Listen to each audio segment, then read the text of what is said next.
Paramashivoham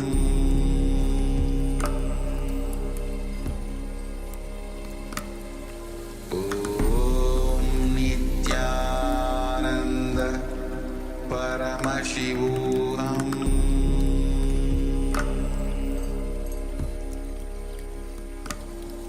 Om Nithyananda Paramashivoham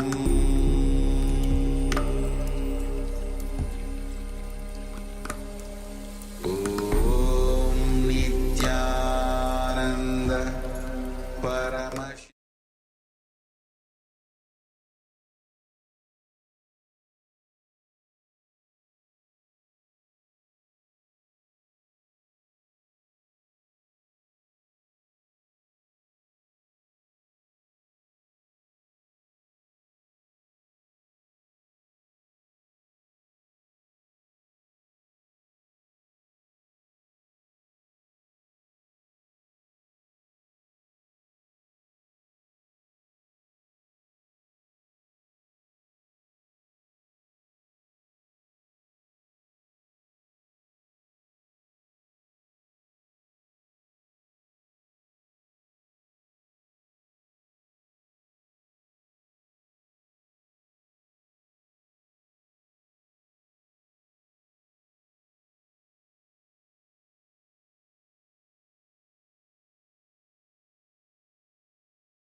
वल्यलंकृत ज्ञान विज्ञान चक्रवर्ती सर्वजन संघ सद्यो निर्वाण दीक्षा व्यापवर्ग वर्ष विश्रान जीमूत परमत कल्प केसरी शैव सिद्धांत स्थापनाचार्य श्री राजाधिराज पांड्य महाराज गुरु शपन शाक्यादि महांधकार निवारण ज्ञानवानो वीक्षणानर्हार ध्वजो चेतन पूर्वक श्रीमद् ऋषभध्वज स्थापक शैव समय कर्त्रे सर्वज्ञ पीठारूढ़ श्री जगद्गुरु श्री ज्ञान संबंध देशिक स्वामी वागीश सुंदर माणिक्य वाचक स्वामी नाम अवतार भूत श्री ज्ञान संबंध स्वामी पुनरुद्धृत श्यामला पीठ सर्वज्ञ पीठ तृणवद्युत्तर द्विशतम गुरु महासन्निधान अरुणगिरि योगीश्वर परंपरागत अरुणाचल सर्वज्ञ पीठ गुरु महासन्निधान कैलास परंपरागत कांची कैलास सर्वज्ञ पीठ त्रयस्त्रिंशदुत्तर द्विशतम गुरु महासन्निधान नित्योत्सव नित्य मंगल नित्य कल्याण नित्य रचित कैलास परंपरागत आदि कैलास नित्यानंद पीठ महासंस्थान महासिंहासन पीठ कर्त्रे साक्षात् श्री परमशिव समुद्भूत कैलास परंपरागत वैवस्वत मनोइक्ष्वाकु हरिश्चंद्र भगीरथ श्रीरामचंद्र शूरसेन इत्यादि अनवच्छिन्न सार्वभौम चक्रवर्ती परंपरागत चतुष्षष्टि योगिनी मंडित चतुष्षष्टि संप्रदाय प्रवर्तक मनुधर्म शासन सूर्यवंश प्राप्त सर्वज्ञ पीठ सुरांगी साम्राज्य मूर्धाभिषिक्त चूड़ामणि साक्षात् श्री परमशिव समुद्भूत कपिल महागुरु पुनरुद्धृत महानिर्वाण पीठ अष्टोत्तर सहस्र श्री महामंडलेश्वर साक्षात् श्री परमशिव समुद्भूत श्री महागणपति समारंभ अनवच्छिन्न पीठाधीश्वर गुरु परंपरा प्राप्त अटल पीठ अष्टोत्तर सहस्र श्री अटल पीठाधीश्वर धर्म मुक्ति स्वर्गपुर स्वर्ण पीठ त्रयोविंश गुरु महासन्निधान कैलास परंपरागत आदि कैल सर्वज्ञ पीठ जगद्गुरु श्री कैलास पुनरुद्धारक श्री कैलास परमाचार्य श्रीमत् परमहंस परिव्राजकाचार्य वर्य सच्चिदानंद प्रणव स्वरूप श्रोत्रिय ब्रह्मनिष्ठ श्रीमद् जगद्गुरु श्री भगवत श्री नित्यानंद परमशिव श्री ज्ञान संबंध देशिक परमाचार्य स्वामिना प्रीत्यर्थम तेषां पादारविन्दयोः भक्ति सिद्ध्यर्थम गुरुकृपा कटाक्ष सिद्ध्यर्थम क्षेम स्थैर्य वीर्य विजय आयुरारोग्य ऐश्वर्याणाम् अभिवृद्ध्यर्थम धर्मार्थ काम मोक्ष चतुर्विध फल पुरुषार्थ सिद्ध्यर्थम समस्त दुरितोपशान्त्यर्थम समस्त मंगलावाप्यर्थम भगवत श्री नित्यानंद परमशिव प्रसादेन सकुटुम्बस्य ज्ञान वैराग्य जीवन मुक्ति प्राप्त्यर्थम पूर्ण आरोग्य युक्त दृढ़गात्र यौगिक शरीर सिद्ध्यर्थम परमशिव शक्ति आविष्करणार्थम नित्यानंद योगाभ्यासं करिष्ये. Now please take your Panchamatram, your Uddharani, and pour an Uddharani of water in your palm and wash your hands. Om Apopasprisya.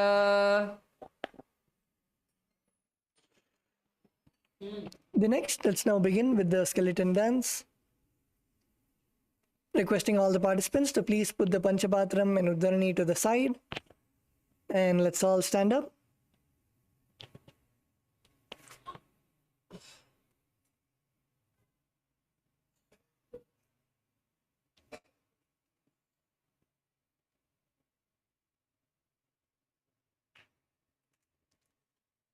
Visualize yourself as a skeleton. Close your eyes. Visualize yourself as a skeleton.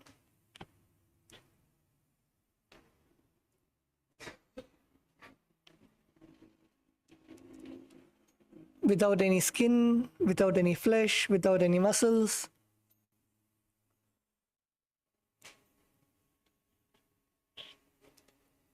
Visualize yourself as a pure skeleton.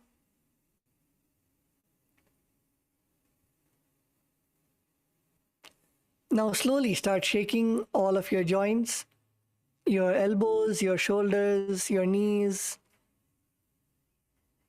Start shaking all of your joints. Start shaking intensely. Shake your whole body.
Recording in progress.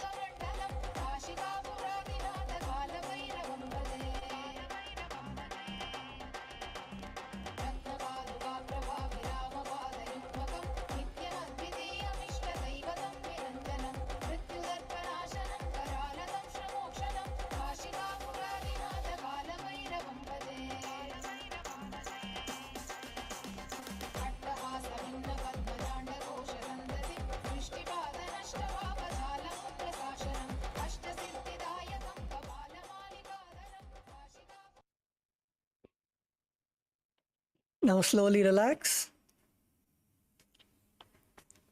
Please relax, come to a standing position. Stand still. Breathe in deeply. Inhale and exhale.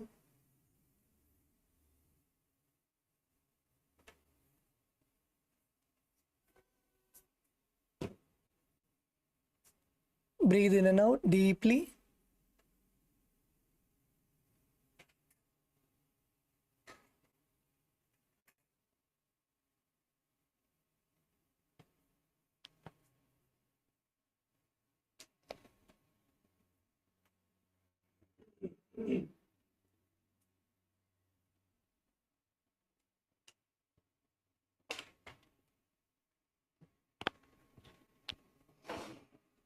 Yes, now slowly open your eyes and you can settle down on your yoga mats.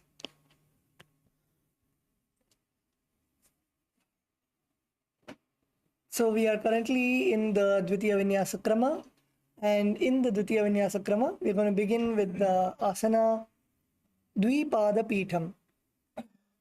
The Dvipada Pithasana. So in this asana, you're now going to lay down on your back.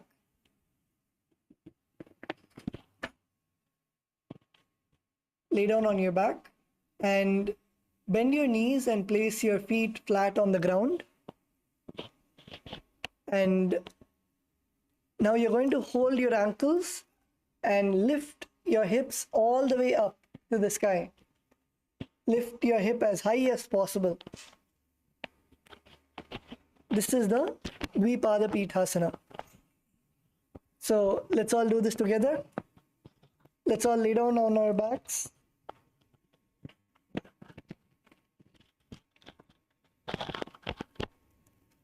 Lay down on your back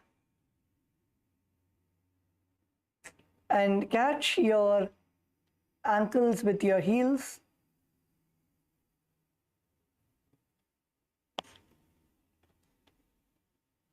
And then lift your hip all the way up. Lift your hip as high as possible. Lift your hip as high as possible and stay up. Yes, KAILASA, Ecuador, Antoinaya, lift, lift, lift. Lift your hips as high as possible. Visualize yourself as a bridge. And you should be as sturdy as a bridge. Visualize yourself as sturdy as a bridge. And in the pranayama, you'll be performing the Murcha Kumbhaka.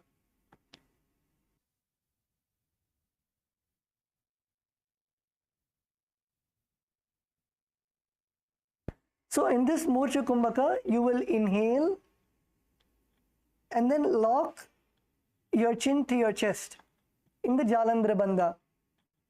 So hold your breath and lock your chin to your chest and then exhale. Inhale, lock your chin to your chest in the Jalandhara Bandha, that is the locking of your throat center, and perform the Mula Bandha also, contracting the perineum, and exhale.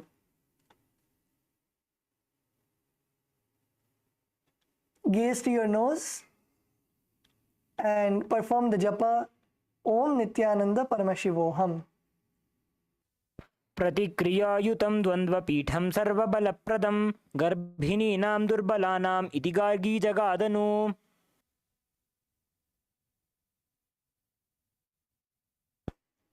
Yes, now relax. You can bring your back down.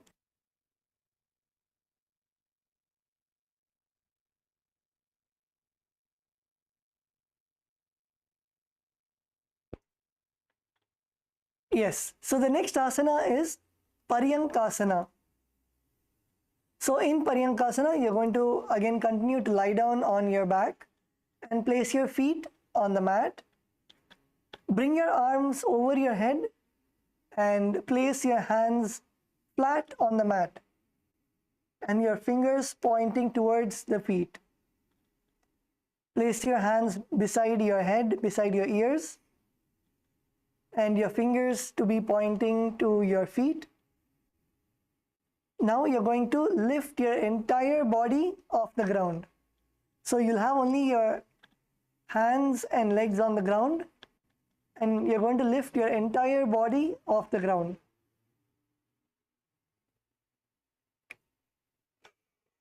So put the pressure on your feet and on your hands and arch your back and lift your stomach all the way up to the sky. So come on, let's all lift as much as possible.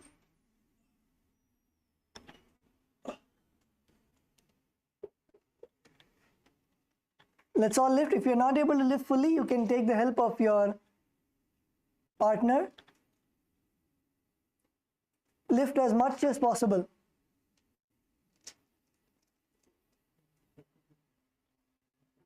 Is Kailasa Ecuador Parama Yoga? Yeah, lift.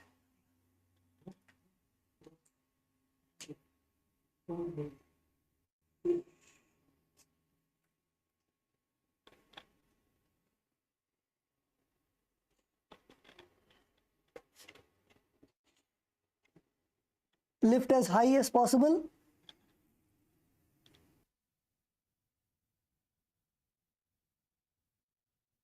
And like we are showing on the screen, you can help your partner also to keep their hips as high as possible so they feel the stretch in their back.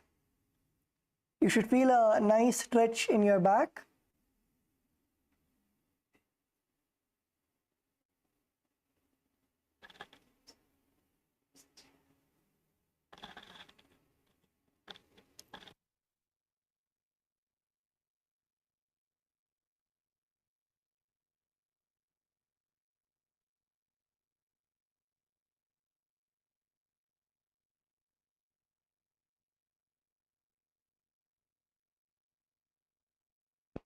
Yes, come on, lift.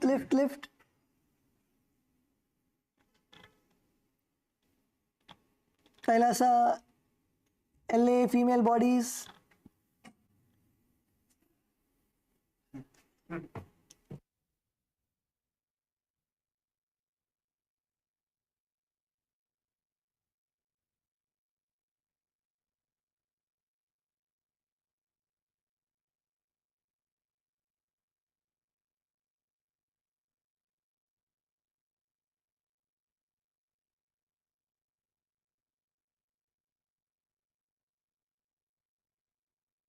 Also, you can even take the support of a chair. If you can see on your screen, you can lay down on the chair and you can use the support of the chair to do the Paryankasana. If you're not able to do it by yourself, you can have the support of a chair also.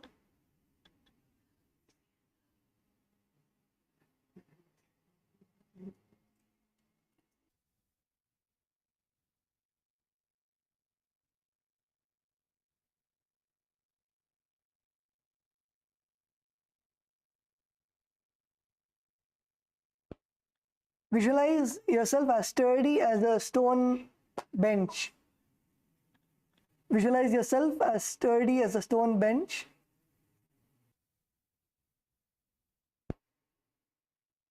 And in this asana, we'll be performing the Sahaja Kumbhaka. Sahaja Kumbhaka is inhale and exhale comfortably.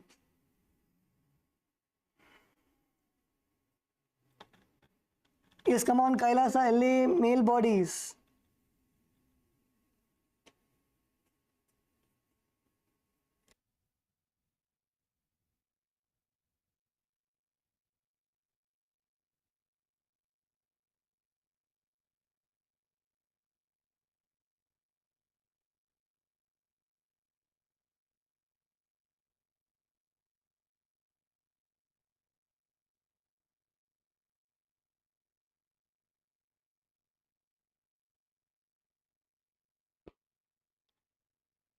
And in this asana, you'll be performing the Moola Bandha and Japa of Om Nithyananda Paramashivoham. उत्तानशयनं हस्ततलाभ्यां भूमिं वष्टभ्यां पादतलाभ्यां भूमिं धृत्वा नाभिप्रदेशम् ऊर्ध्वं कुर्यात् पर्यङ्कासनं भवति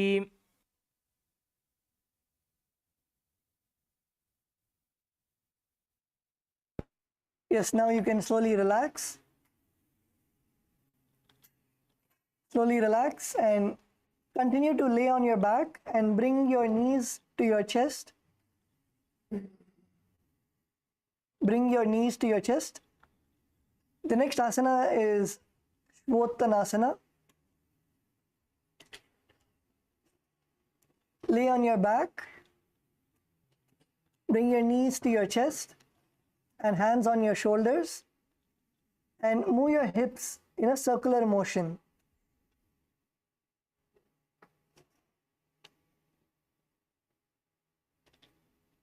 So you can relax your back.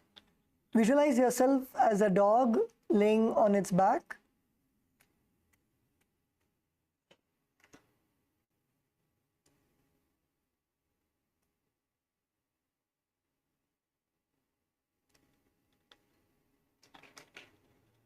You can move your hips in a clockwise position and then anti-clockwise.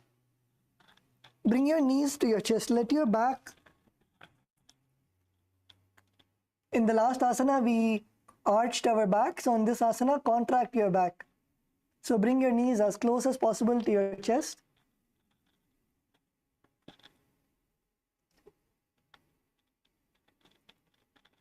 And move your hips in a circular motion. Perform the Saja Kumbhaka, that is inhale and exhale comfortably. Perform the Moola Bandha, contracting your perineum, and the Japa of Om Nithyananda Paramashivoham. शरीरं संस्थाप्य जानुनी सम्मील्य नाभौ वाणिज्य हस्ताभ्यां कन्धरां बद्ध्वा भ्रामयेत् श्वोत्तनं भवति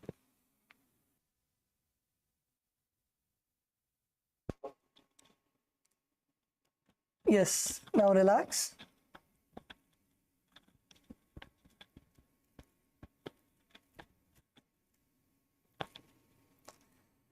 The next asana that we are going to do is Viparita Karani.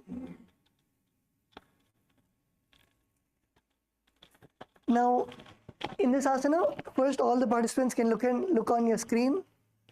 So what we're going to do is you're going to bring your knees to your chest and raise your legs all the way up. Continue to lay down on your back. Bring your legs up and push yourself all the way up with your hands. Push yourself all the way up. So your legs are all the way, your feet are all the way up, and only your neck and shoulders are on the ground. And support your back with your hands. If you need the support, you can support with your hands, or your hands can be placed down. So to begin with, all of us can support our hands with our back and slowly move your legs in a circular motion.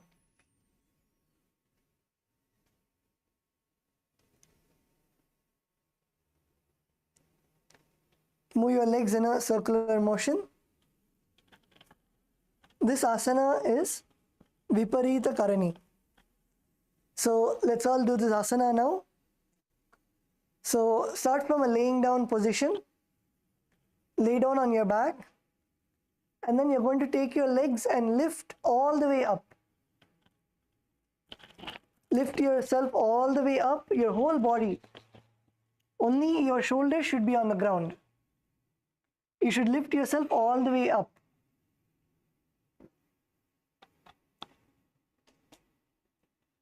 Yes, KAILASA, Bolivia female team, good. Lift yourself all the way up. Your hands, your elbows can be on the ground and your hands can be on your lower back, supporting your back. And your legs should be as straight as possible. And then move your legs round and round on top.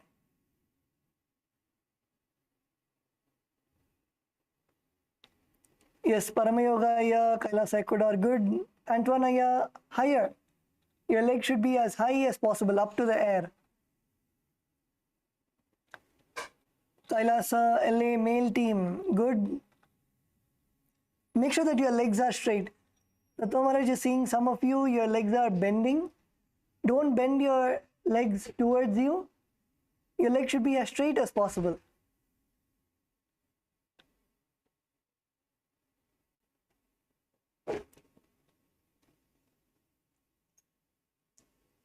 KAILASA, LA, female team, come on, up, up, up.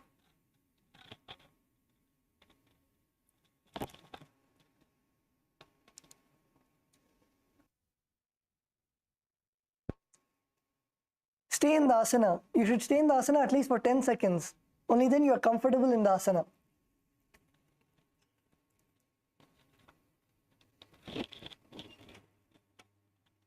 Visualize Swamiji in your inner space. And the kumbhaka, the pranayama that you'll be performing is Murcha Kumbhaka. So even in this asana, automatically your chin will be on your chest. So inhale and bring your chin to your chest and hold your breath. Hold your breath and exhale. Inhale, bring your chin to your chest, lock your chin to your chest. Hold your breath for a few seconds, as long as you can. And then exhale.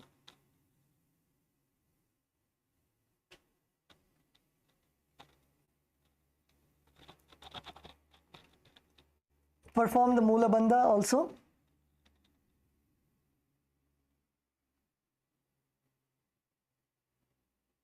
And perform the japa Om Nithyananda Paramashivoham.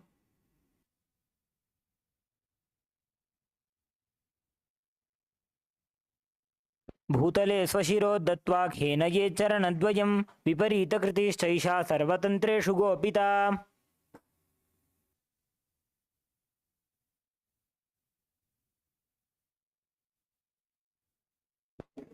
Yes, now relax. You can bring your feet down.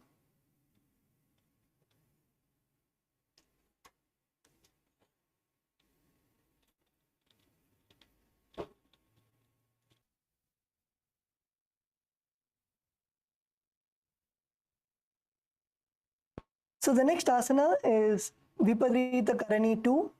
So it is very similar to the asana that we just did. So again, we'll be lifting our legs all the way up to the sky. And this time, you will not be moving your legs, and your legs will be as stiff as possible. And make sure that all the way from your toes to your shoulder, it is in one straight line. So let's all get into the asana. Lay on your back and push your legs all the way up to the sky, resting on your shoulders. Bring your elbows to the ground and your hands supporting your back. If you're able to do the asana comfortably, then remove your hands from your back and place it on the ground. The more advanced version of the asana is if you're able to keep your legs up in the air without the support of your hands, you can put your hands on the ground in front of you. So bring your hands straight in front of the ground in front of you. Yes, Kailasa, Bolivia female team, good.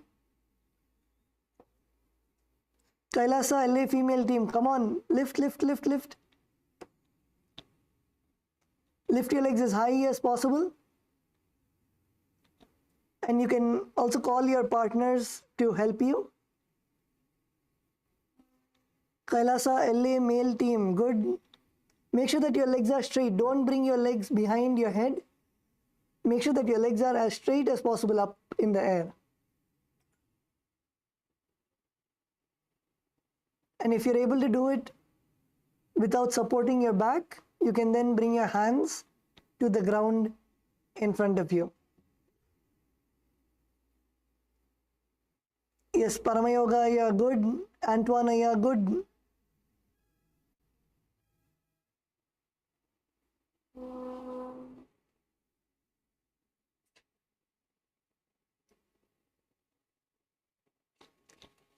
So in this asana, we'll be performing the Murcha Kumbhaka, that is inhale, bring your chin to your chest and hold your breath, and then exhale. That is the Murcha Kumbhaka. And the bandha that we'll be performing is bring your chin to your chest in Jalandhara bandha and contract your perineum in the Mula bandha. And perform the japa of Om Nithyananda Paramashivoham.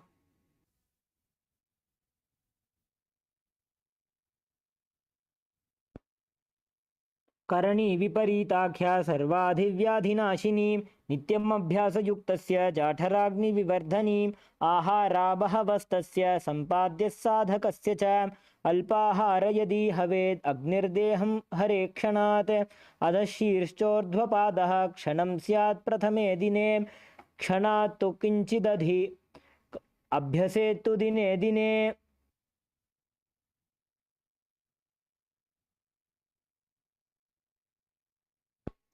Now relax. Relax and bring your feet down.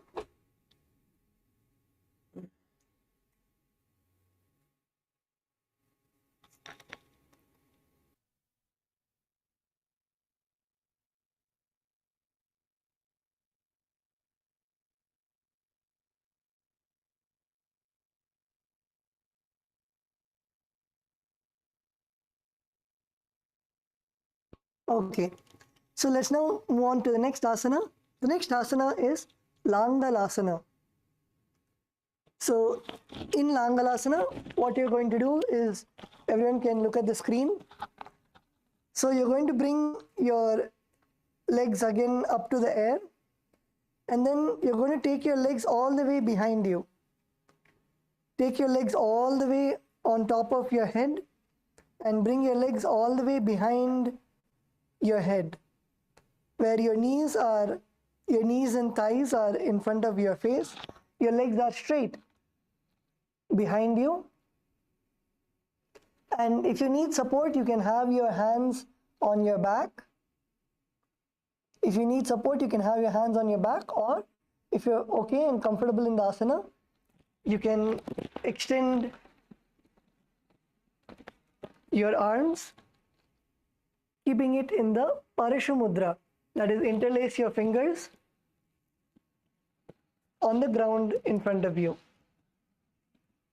So this is the Langalasana. Let's all begin. So bring your legs all the way up, up, up. Bring your legs up and behind you, behind your head. So your body should be resting on your shoulders, your neck, and your legs should be all the way back behind you. And once you are comfortable, interlace your fingers. Either you can hold your back. If you're comfortable with holding your back, then interlace your fingers and keep your fingers straight in front of you.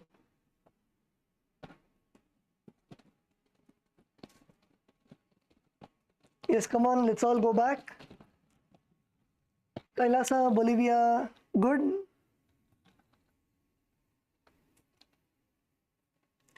Kailasa LA male team.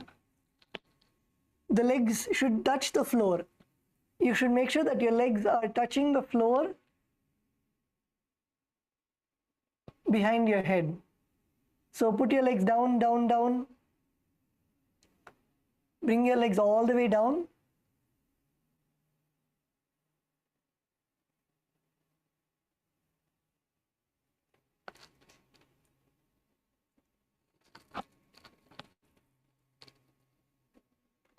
Is Kailasa LA female team good?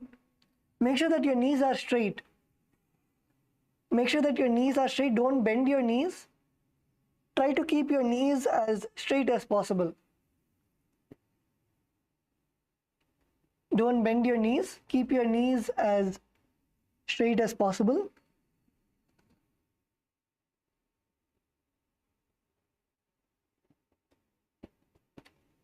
Visualize yourself as a plow. The plow is the tool that they use for farming. Visualize yourself as a plow. Your hands should be in the Parashamudra. Parashamudra is interlace your fingers. And the pranayama is Murcha Kumbhaka. Murcha Kumbhaka is inhale. Bring your chin to your chest and hold your breath. And then exhale. Inhale. Bring your chin to your chest and hold your breath.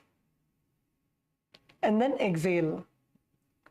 So you'll be performing the Jalandhara Bandha, bringing your chin to your chest, and the Mula Bandha, contracting your perineum.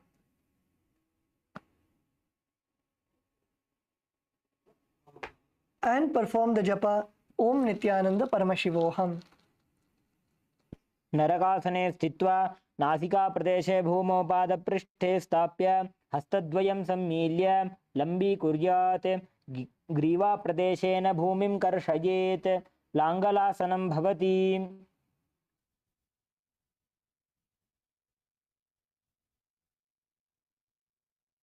Yes, you can now bring your legs all the way back. Bring your legs and relax.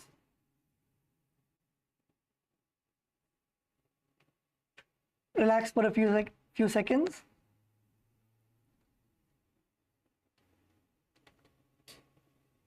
Lay down on your back.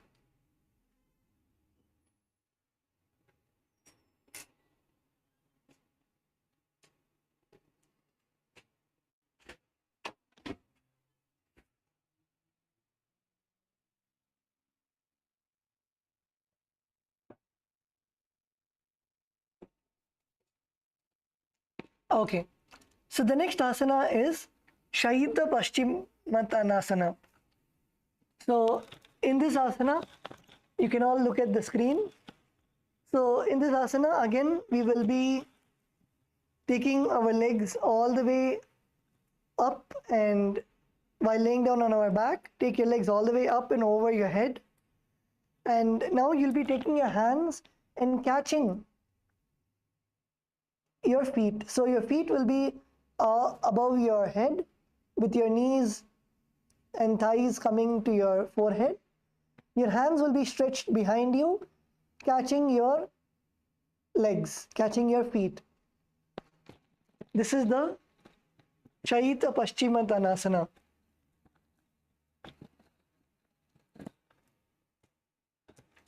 So let's all perform the asana now.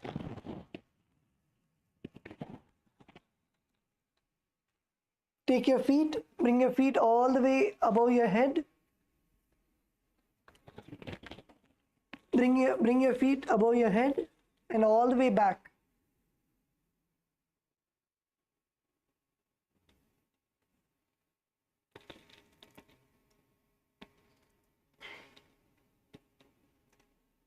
Yes, come on, Banastaya, up, up, up.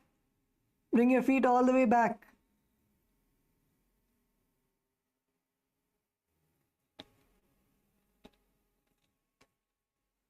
Banastaya, slowly lower your feet. Slowly lower your feet so your feet touch the ground, your toes touch the ground. Inhale, inhale deeply, and when you exhale, keep bringing your toes lower and lower.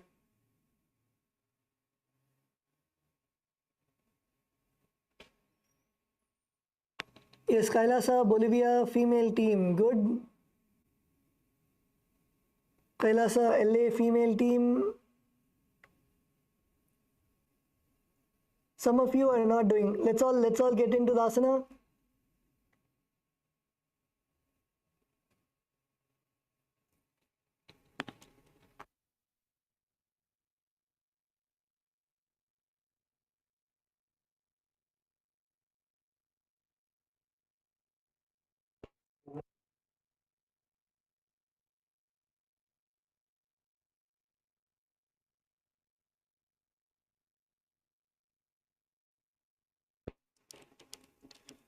Yes, let's all get into the asana. Keep your arms and legs straight. Keep your knees as straight as possible. And touch your toes. Visualize Bhagavan Paramashiva in your inner space. This asana is directly revealed by Bhagavan Paramashiva himself. Perform the Murcha Kumbhaka, that is, inhale, bring your chin to your chest and hold your breath, and then exhale. Inhale, bring your chin to your chest, hold your breath, and exhale. Perform the Jalandhara Bandha, bringing your chin to your chest, and Mula Bandha. And yes, all volunteers, if any of the participants need any help, you can slowly bring their legs above their head or partner. If you see that your partner is not able to do, you can help out your partner by slowly bringing their legs as low as possible behind their head.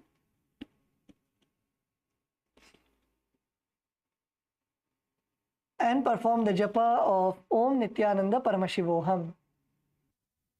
तानं शयित्वात् कुर्वीत शयितपश्चिमतानकम्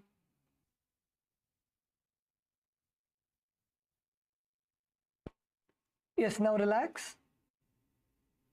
Bring your legs back.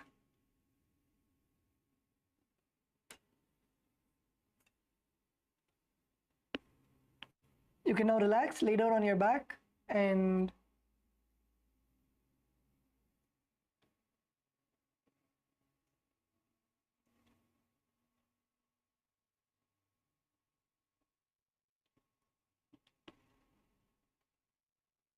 inhale and exhale deeply and slowly.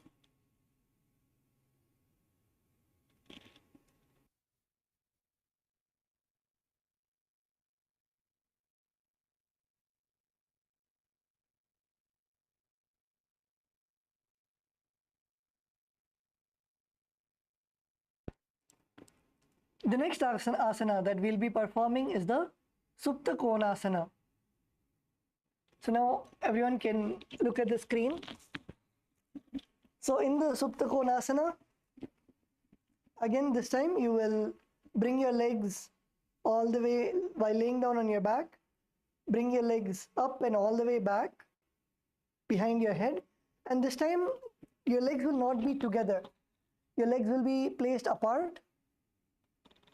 Place your legs apart and bring your hands and touch your toes. Bring your hands and touch your toes while your legs are apart. Bring your legs as apart as possible.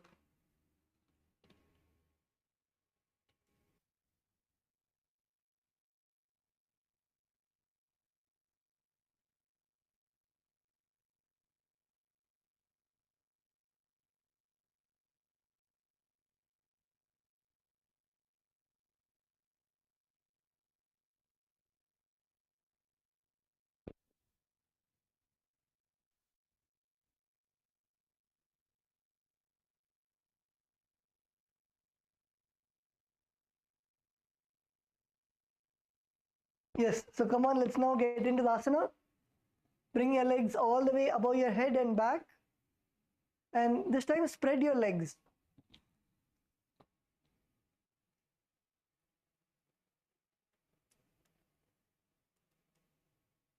Spread your legs.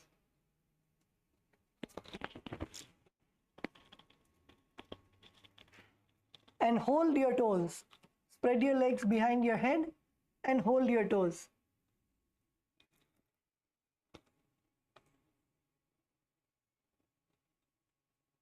Yes, the Ma in Kailasa, Bolivia, in front of the camera. Good, wonderful.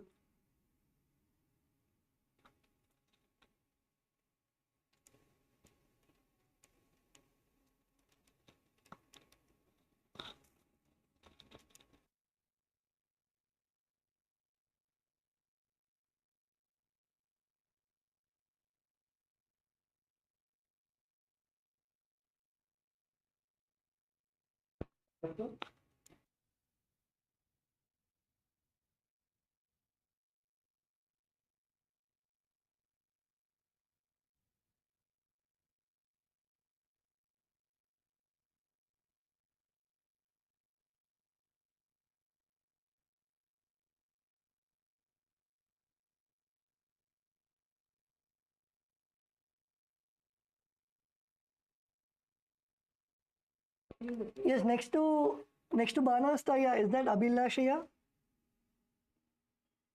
Yes, Abhilashaya, down, down, down. Your toes should touch the ground.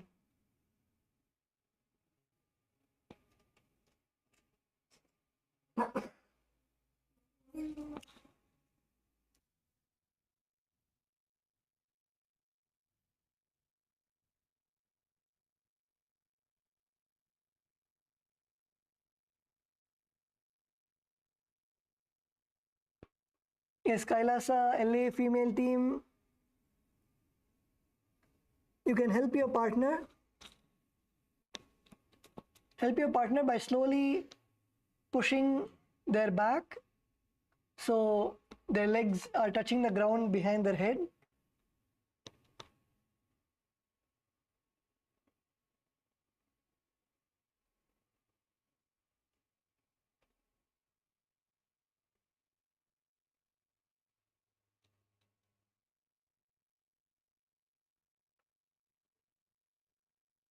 Visualize Swamiji in your inner space and perform the Murcha Kumbhaka. The Murcha Kumbhaka is inhale, bring your chin to your chest and hold your breath and exhale.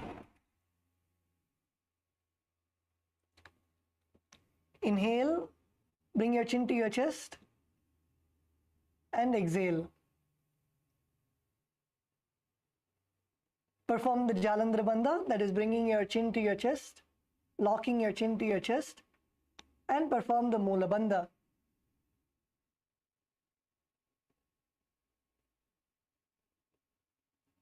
And perform the japa of Om Nithyananda Paramashivoham.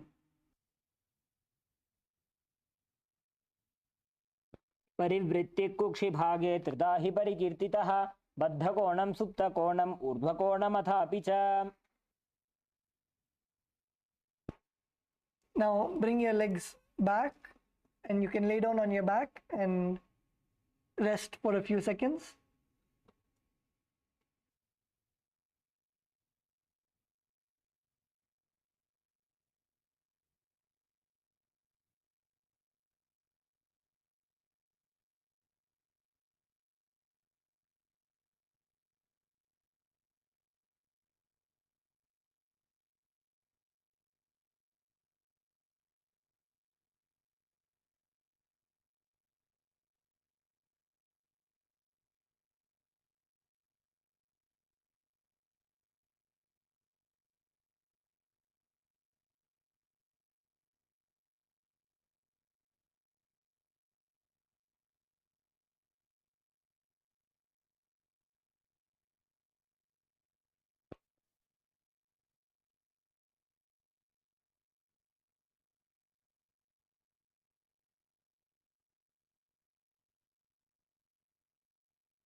Yes, so the next asana is Chakrasana. So in this, we are again going to bring our legs on top of your head. So again in this asana also, bring your legs on top of your head, all the way behind your head to the ground, your toes touching the ground. And now hold your ankles, keeping your knees straight.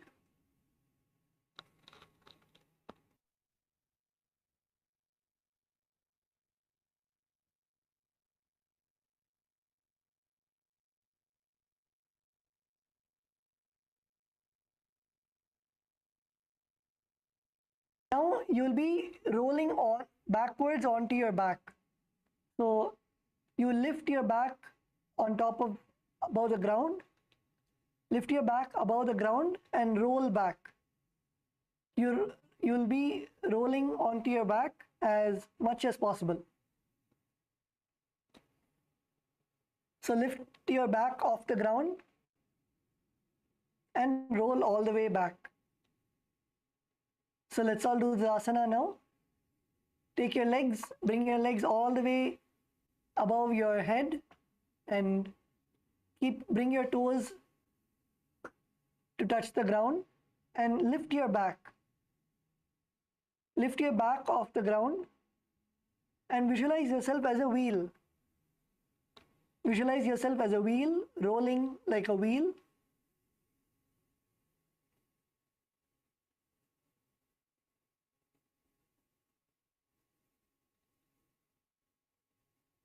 And your hands should be touching and holding your feet. Your hands should be behind you, touching and holding your feet.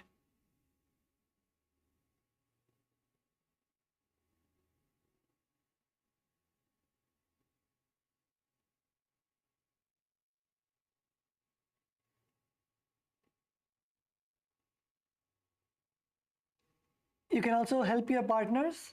So roll all the way back, lift your back and roll. Roll yourself as behind as possible.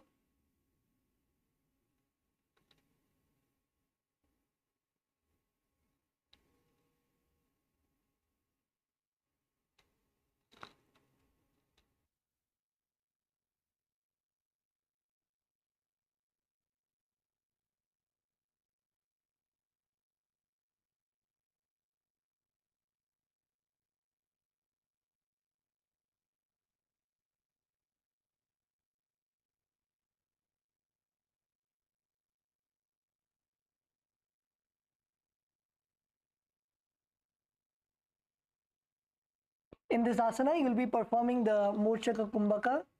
The Murcha Kumbhaka is inhale, bring your chin to your chest, hold your breath and exhale. And the Bandha you will be performing is Jalandhara Bandha, bringing your chin to your chest, and the Mula Bandha, contracting your perineum, and internal japa of Om Nithyananda Paramashivoham. शवासनस्थद्वौ पादौ कुर्यान्मस्तकतः परो व्युत्क्रमेण ततः शीघ्रम् एतत् सर्वस्य साधनं चक्रासने गुल्मप्लीह वातरोगादिनाशनम्.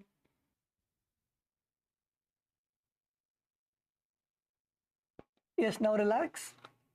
So all of us can come to a counter position as we have been doing the inverted asanas. Come to a counter position. So come on to your hands and knees. Come to your knees and bend over to a child's pose. Come on to your hands and legs and bend forward.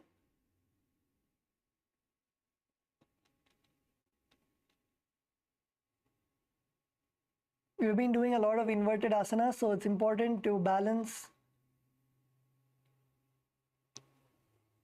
So come on to your knees and bend forward and down. Stretch your hands in front of you and relax.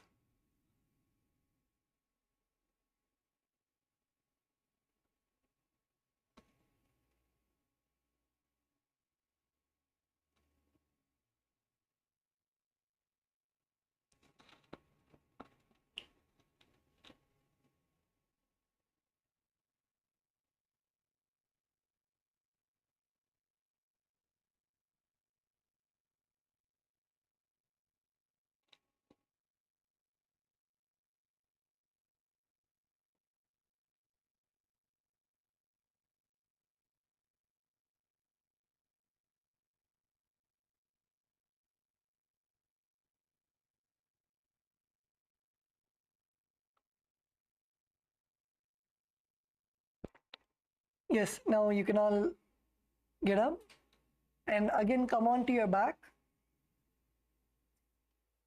Lay down on your back.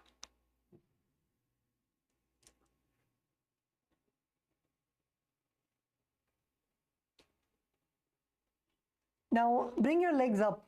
Bring your legs up and hold your big toes in the Prana Mudra. Prana Mudra is your index and middle fingers stretched forward and your thumb holding your little finger and ring finger. And with the Prana Mudra, catch your toes. Catch your toes with the Prana Mudra, and then you're going to extend your legs horizontally on either side. Extend your legs on either side as wide as possible.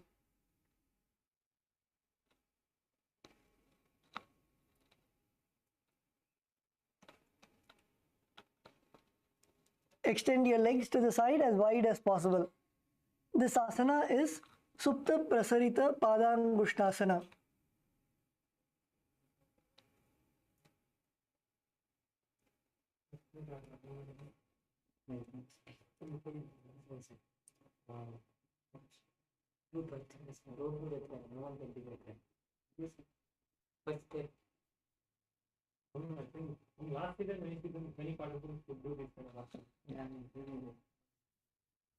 Yes, come on, come on. Yes, Kailasa, Bolivia. That's good. Don't uh, don't raise your hips off the ground. Your hips or your back should be on the ground. This is not the asanas that we're doing before.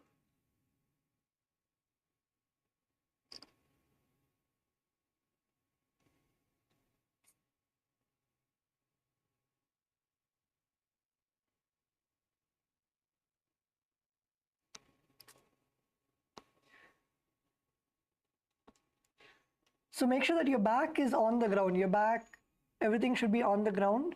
Only your legs should be up in the air. And then slowly bring it horizontally as wide as possible. And stay in the asana. Stay in the asana. Stay in the asana and feel the stretch. Feel the stretch in your thighs. And keep your knees as straight as possible. Try to keep your knees as straight as possible.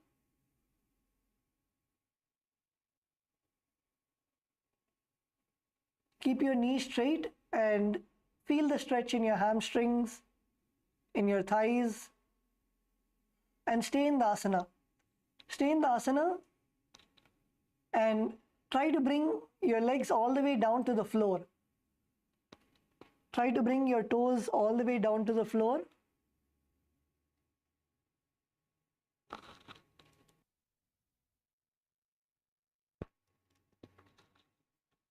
Feel the stretch in your thighs, in your hamstrings, in your legs. Visualize Swamiji in your inner space.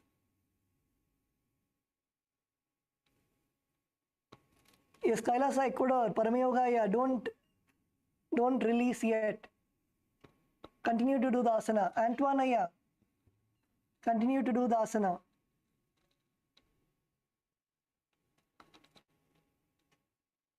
Perform the Ujjayi Pranayama. The Ujjayi Pranayama is inhale with your mouth.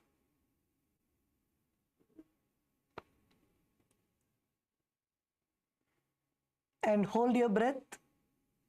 Visualize your breath in your heart center, your prana going to your heart center, and then exhale. This is the Ujjayi Pranayama.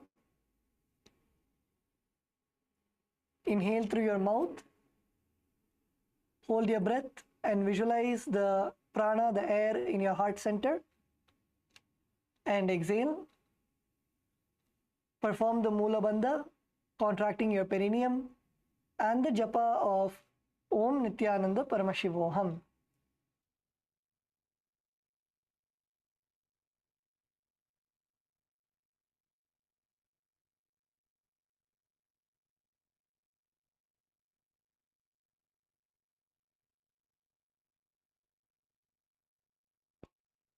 Yes, now relax. Now relax. You can release your feet.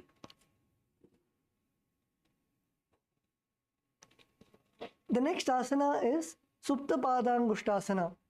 So it is similar to the previous asana that we did. So lay on your back and extend your legs straight up and hold your big toes with the prana mudra. So in this asana, we'll not be bringing our legs to the side, but our legs will be up. Keep your knees straight, keep your elbows straight, and hold your toes. So lay down on your back, extend your legs all the way up,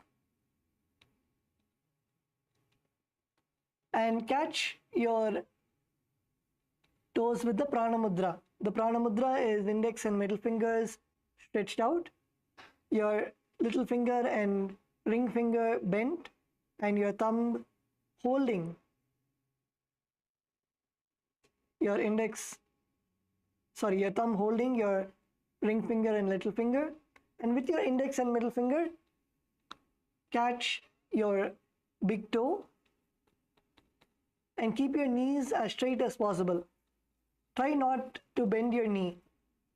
Make sure that your knee is not bending. Stretch your knees as much as possible. Feel the stretch in your hamstrings.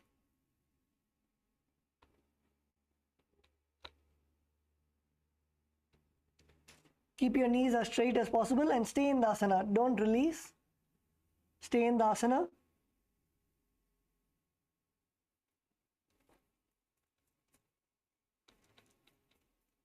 Yes, Paramayogaya Ecuador. Leg straight, knee straight.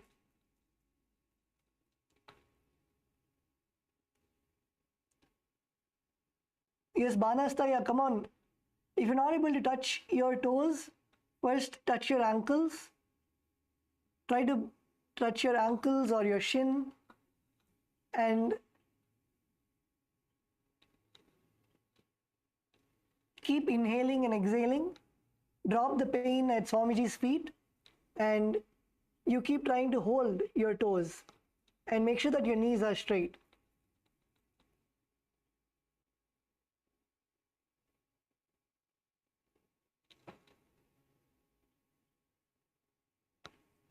Yes, Kailasa, Bolivia, female team, good.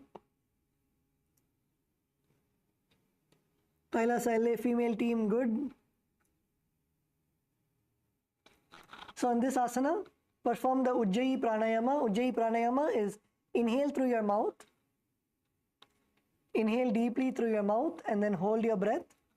Visualize the life energy, the prana going to your heart center. And then exhale.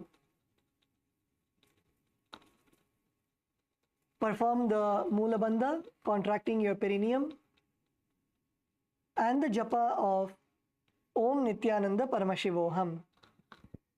उत्तानपादं क्रौञ्चं च मरीचिं वीरभद्रकं नटराजं त्रिकोणं च सुप्ताङ्गुष्ठप्रसारणे.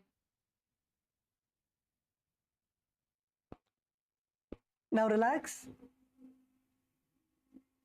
You can now relax and bring your toes to the mat, bring your legs to the mat.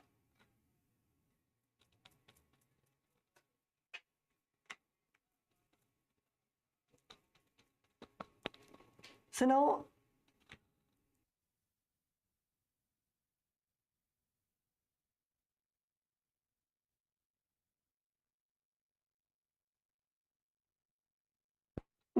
lay down on your back and the next asana is Matsyasana. So in Matsyasana, now you're going to put Padmasana with your legs. So bring your right foot on your left thigh and bring your left foot on your right thigh. Do the Padmasana with your legs. Bring your legs to Padmasana. And now you're going to bring your thighs all the way down to the ground in front of you.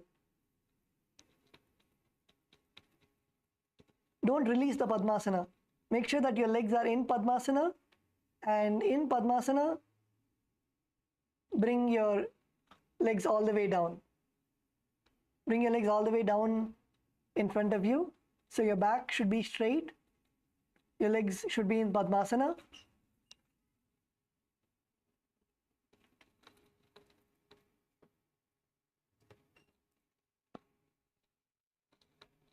Yes, Banastaya, come on, Padmasana.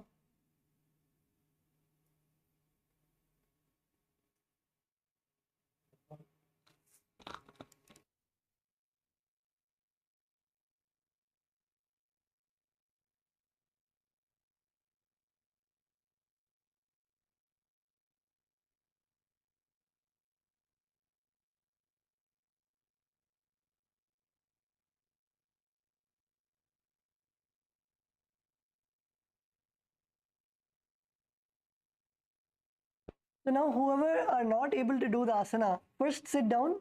If you're not able to do the asana, come to a seated position. And while you're sitting down, first put the Padmasana. If you're not able to do the asana, when you're sitting down, put the Padmasana with your legs. And then now slowly go back. Slowly go back. First go on to your elbows. Go on to your hands. And then go on to your elbows and stay there. Go on to your elbows and stay there.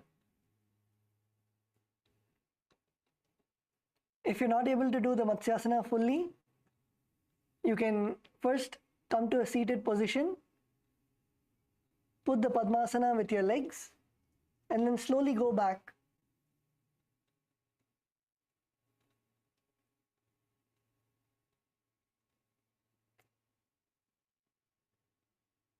Slowly go back, and as you feel the stretch, then you can lay down fully. And if you're not able to do the full Padmasana, you can also do the Ardha Padmasana. Ardha Padmasana is one leg on top of your thigh and one leg under your thigh.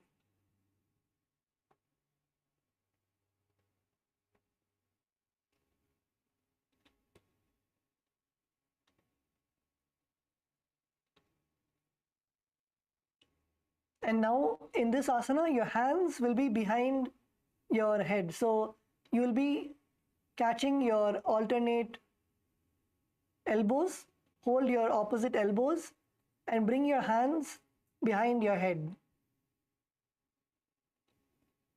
Catch your opposite elbows with your hands and bring your hands behind your head.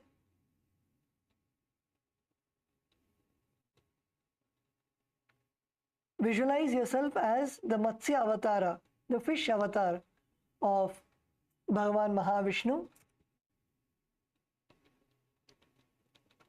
Visualize yourself as the Matsya Avatara of Bhagavan Mahavishnu. Perform the Ujjayi Pranayama. The Ujjayi Pranayama is inhale with your mouth, inhale deeply, hold your breath, and feel the prana in your heart center, and then exhale.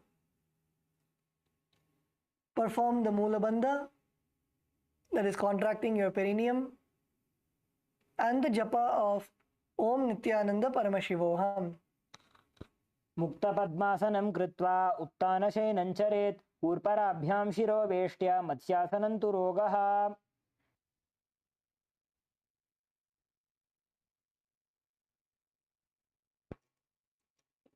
Yes, now relax. You can uncross your legs from Padmasana and relax your legs for a bit.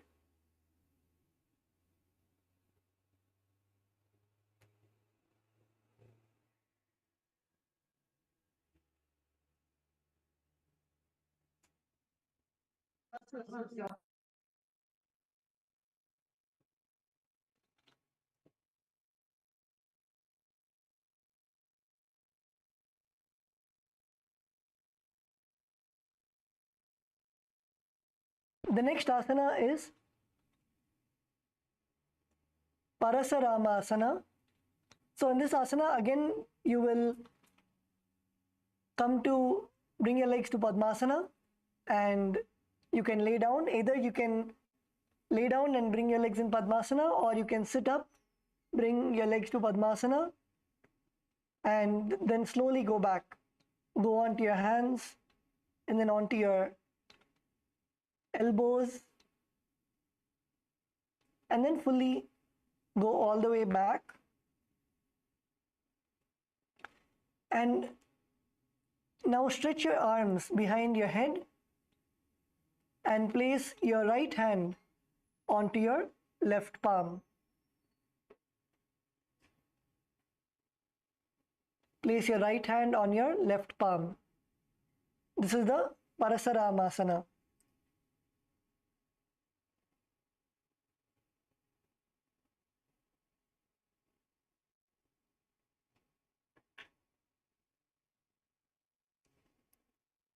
Let's all get into the asana. So if you're able to do the Padmasana, it is good. If you're not able to do Padmasana, you can do the Ardha Padmasana.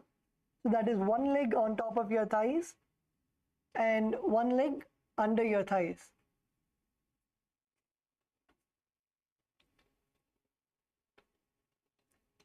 If you're able to do Padmasana, great. If you're not able to do Padmasana, then do the Ardha Padmasana. So that is one leg on top of your thigh and one leg under your thigh.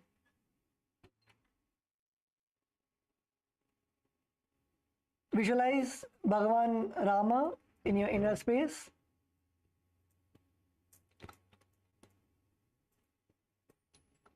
Bhagavan Rama is the avatar of Bhagavan Mahavishnu.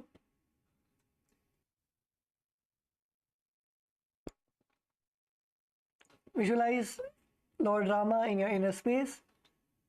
Perform the Ujjayi Pranayama. The Ujjayi Pranayama is inhale through your mouth and hold your breath. Visualize the air going to your heart center and exhale. Perform the Mula Bandha and the japa of Om Nithyananda Paramashivoham. प्रथम करे पद्मासन आछे सूधो सोवे भूपरि पाछे गोड़ा अरुजंघा ये दोवु भूसो लगता राशे सोजी दोवु हाथ मस्तक दिस धरे लाभा भूसो लगता पसारे बहुरिजो वाम हस्त है जासो दक्षि हथेली पिष्टि जुतासो नीकी विदिसो पकरे सोजी नासा अग्र दृष्टि रहे गोजी सकल शरीर कर्ण आराम आसन परसराम से नाम.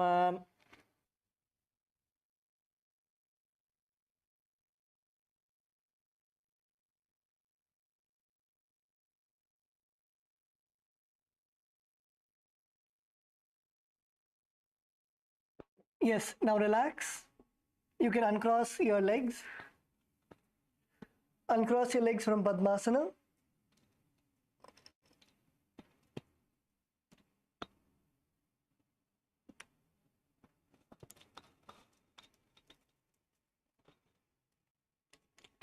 The next asana is Sarvangasana.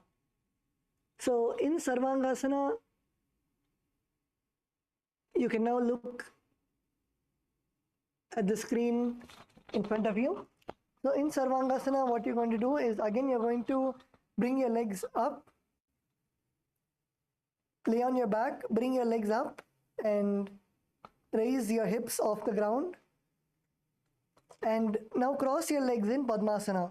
So from here, you will bring your legs onto Padmasana and support your hips with your hands. Support your hips with your hands.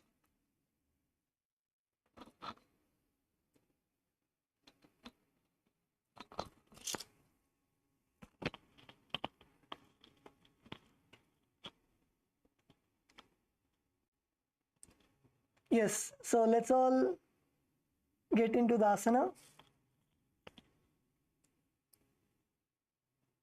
So first, bring your legs all the way up in the air. And then cross your legs to Padmasana. So bring your left foot on your right thigh and your right foot on your left thigh.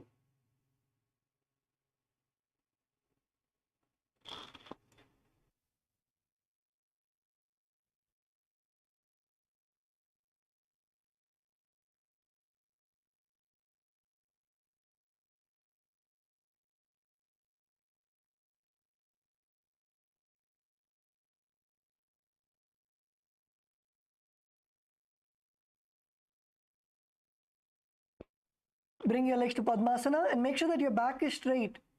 Keep your back straight. Don't bend your back. Make sure that your back is as straight as possible.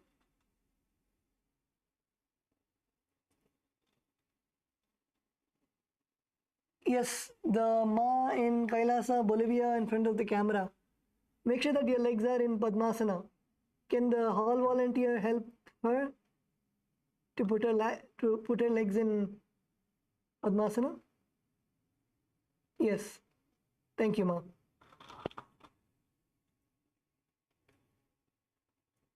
Yes, Kailasa, Ecuador, Parama Yoga, yeah, good. Parama Yoga, yeah, keep your knees on top. Your knees should be facing the ceiling. Yes, exactly. Your knees should not, it should be straight. Your hips should be straight. Don't bend your hips. Keep your hips straight.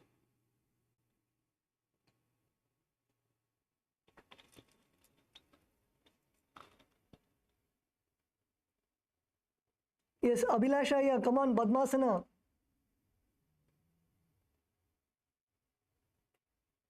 No Ardha Padmasana for you. Your legs have to be in Padmasana. Come on, put your legs in Padmasana.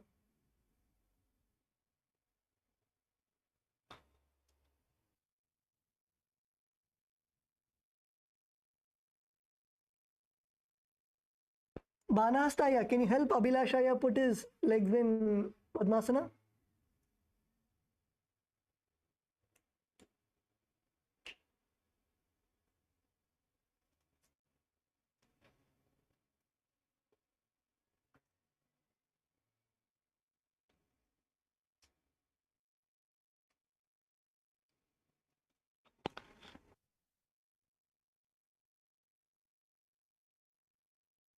Yes, Abhilashaya, good.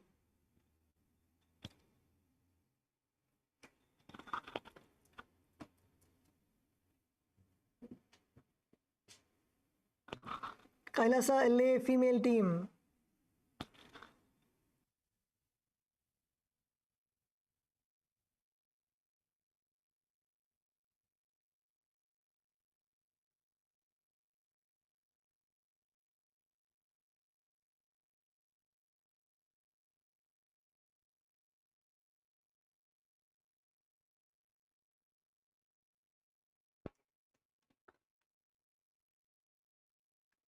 Yes, now Abhilashaya, help Banastaya now.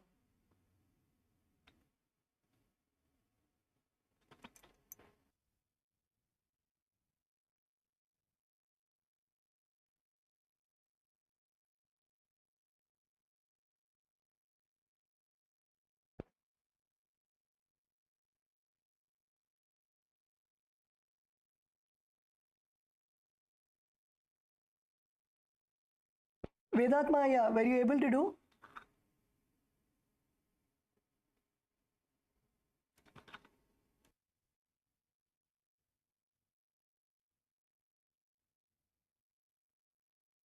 This is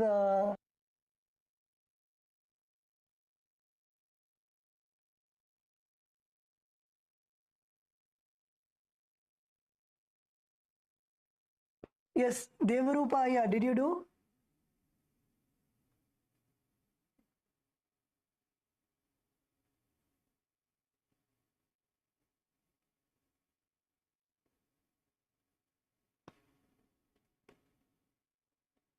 Your legs have to be in Padmasana. Make sure that your legs are in Padmasana.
Okay, so in this asana, visualize Swamiji in your inner space and perform the Murcha Kumbhaka, that is, inhale, bring your chin to your chest and hold your breath, and exhale.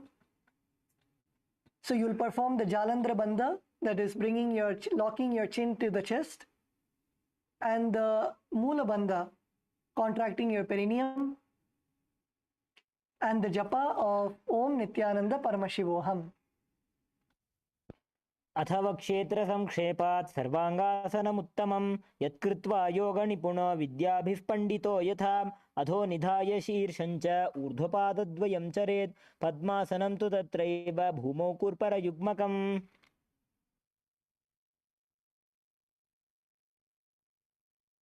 Now you can come to a seated position, relax, come to a seated position.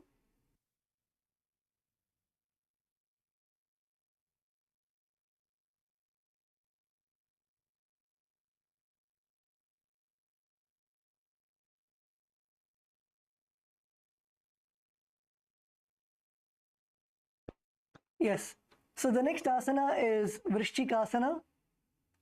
So in Vrishchikasana, you will lay down on your back. Lay down on your back and bring one foot on your opposite thigh. So bring your left foot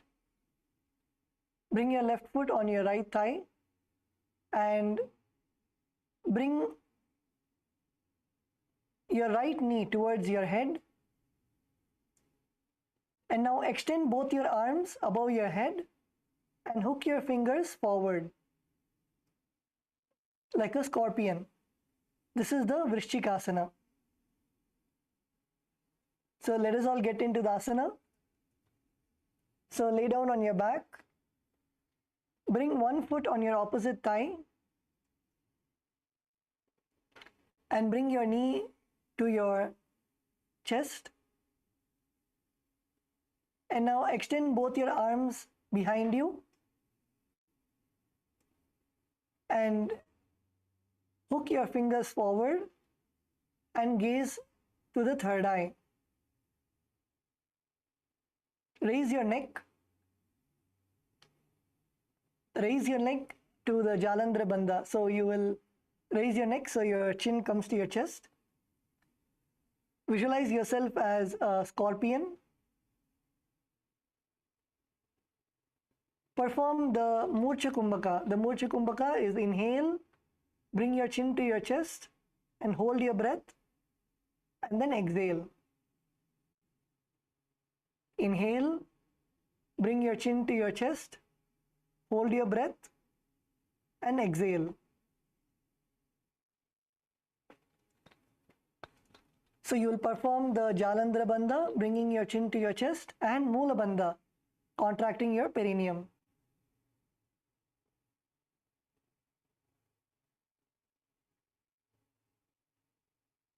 And perform the internal japa of Om Nithyananda Paramashivoham. प्रथमशयनसूधो शीशिकेशिकी सन्धि सुदाखे कचुशीस ऊर्ध्वकर राखे बहुरपगथली आसेत ताने गगनदिशा समुख करिठाने वामपाद परिदक्षिण दक्षिपद वामतरिधरे.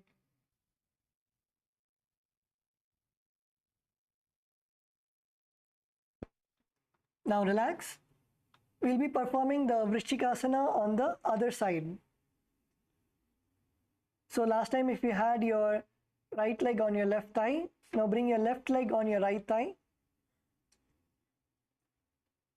Bring your knees towards your chest.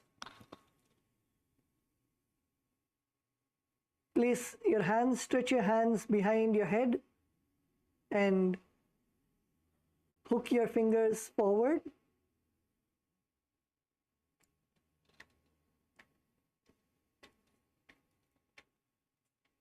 Gaze to the third eye and bring your neck to the Jalandhara Bandha. Visualize yourself as a scorpion and inhale. Bring your chin to your chest and hold your breath in the Murcha Kumbhaka. and then exhale.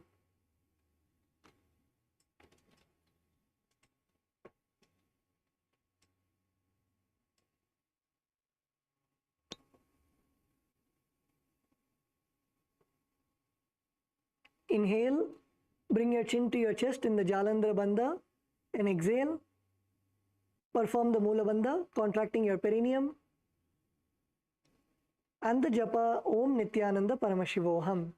प्रथमशयन सूधो शीर्षिके संधि सुदाखे कछु शीश उर्द कर राखे बहुरपगथली ऐसे ठाने गगन दिश समुख करि ठाने.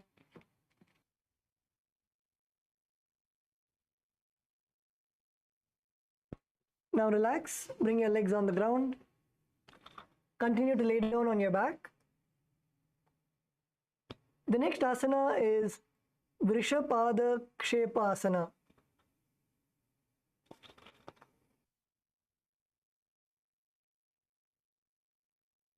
Now lay on your back and interlace. You can first look at the Acharya on the screen. So lay on your back, interlace your fingers around your neck. And now lift both your feet off the ground, extending one leg straight and the other knee to your chest. Now alternate. Alternate, extending the other leg forward and the other knee to your chest. And keep alternating. The mudra will be Parashamudra, that is interlacing your fingers behind your head. Gaze to your toes. Keep your gaze at your toes and keep alternating. The legs should not be touching the ground. No touching the ground till Tattva Maharaj says. Legs off the floor and keep alternating. Keep alternating. You should feel the burn in your abdominal muscles.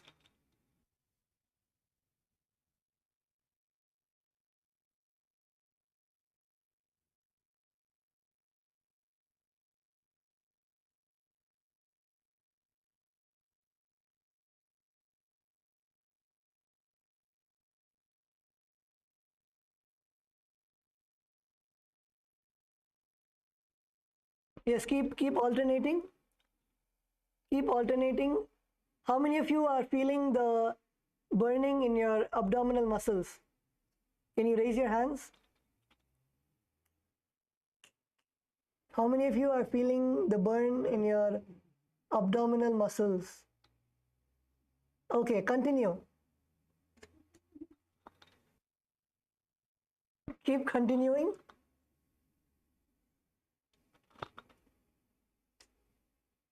Keep alternating your, and when you bring your knees to your elbows, pause for a second. Pause for a second and feel the contraction in your abdominal muscles and then alternate. Do it slowly. Do it as slowly as possible.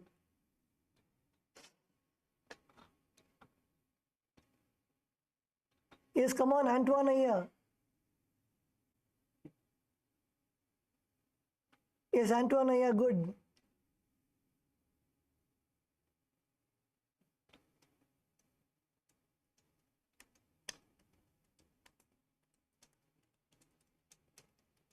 Keep alternating. Visualize Swamiji in your inner space. Perform the Sahaja Kumbhaka. Sahaja Kumbhaka is comfortably inhaling and exhaling. Perform the Mula Bandha, contracting your perineum. And the japa Om Nithyananda Paramashivoham. उत्थानशयनं कृत्वा अङ्गुलिभिः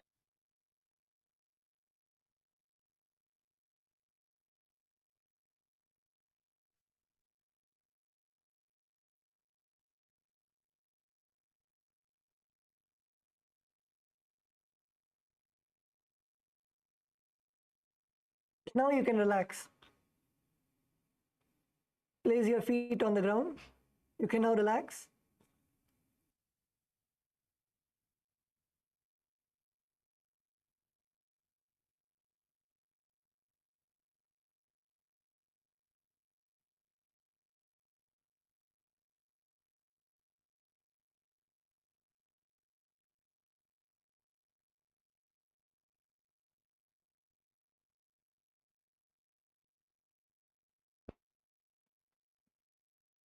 Yes, let's now move on to the next asana.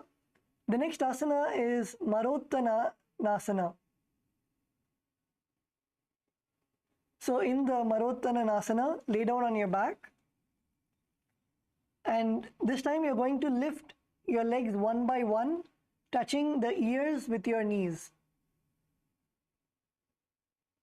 So you will take your right knee, bring it all the way to your ear, and then go back. And then take your left knee and bring it all the way to your ear and go back. Keep alternating.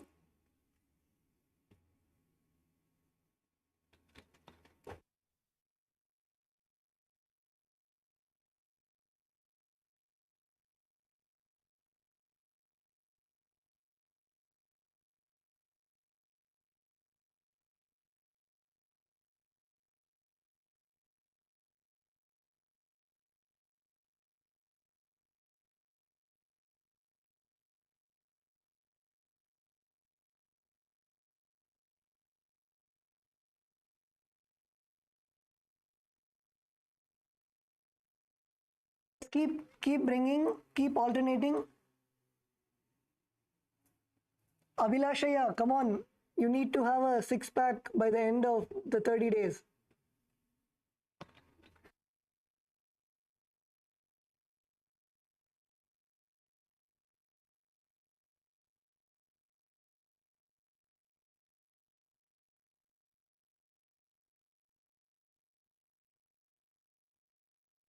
Yes, come on, keep alternating.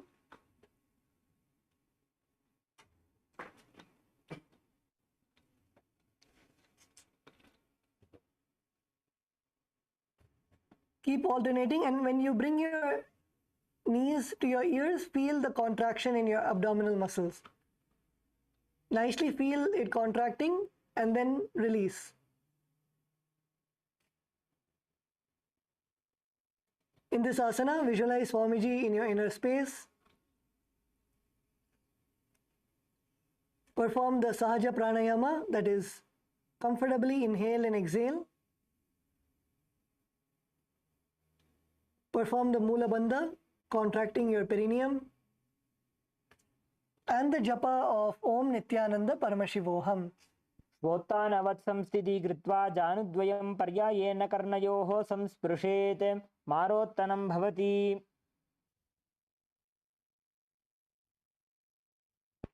Yes, now relax.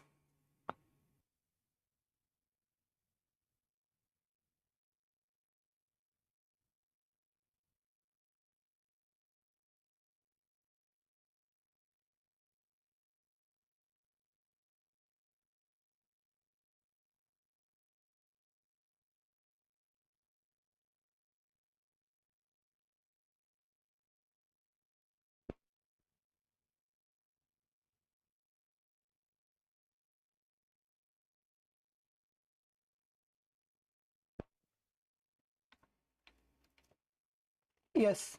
So the next asana is Brikasana. So in Brikasana, first requesting all the participants to look at the screen in front of you. So in Brikasana, you're going to begin with a laying down position. So you will lay down on your back and then place the soles of your feet flat on the ground, and you will raise yourself all the way up to a standing position. Raise yourself all the way up to the standing position and then come back down and lay down on your back.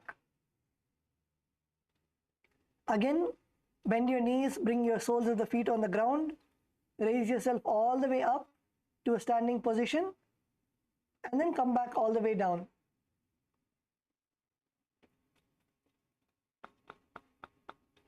From a laying down position, bend your knees and bring your whole body up and stand up, and then come back all the way down, sit back down and extend your legs. Continue to do this again and again. Visualize yourself as a wolf.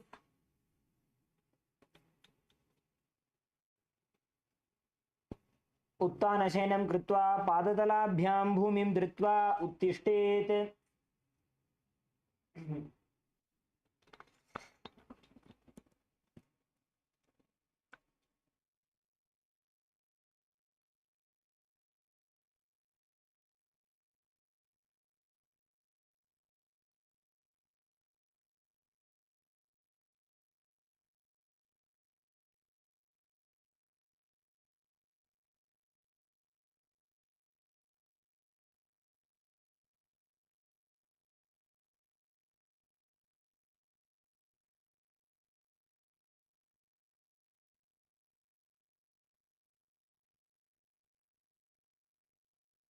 Yes. So now you can come to a seated position.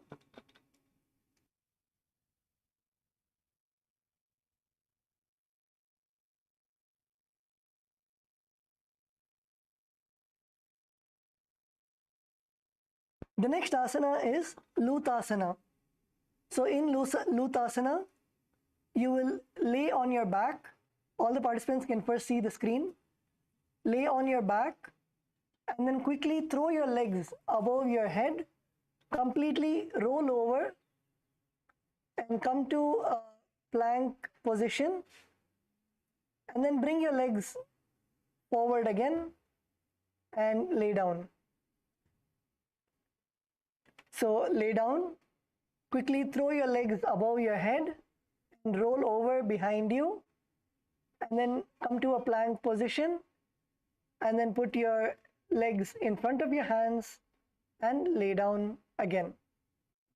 Do this again and again. This is Lutasana. So come on, let's all do.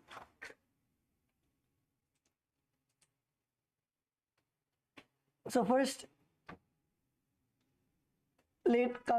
start with the laying down position, and then throw your legs all the way back behind your head and roll over, and then come to a plank position, and then bring your legs in front of your hands and lay down.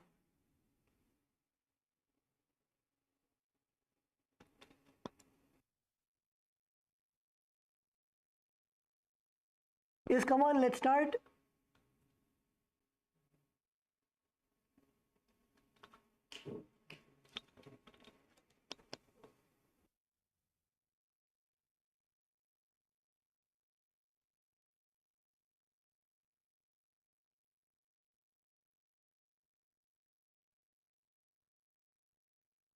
Kailasa, Bolivia female team, come on, roll over.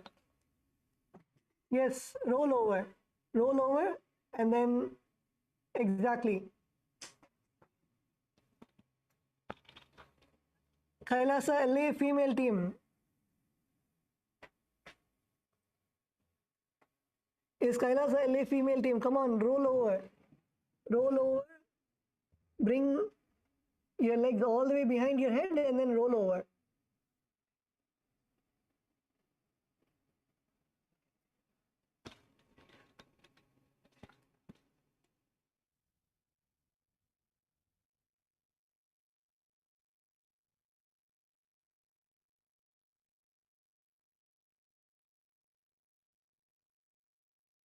Yeah, let's go step by step. So first lay down and then bring the soles of your feet to the mat, and then bring your knees to your chest, and then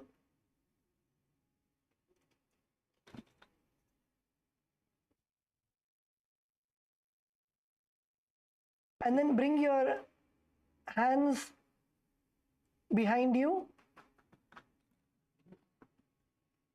Bring your hands down in front of the ground and push yourself back.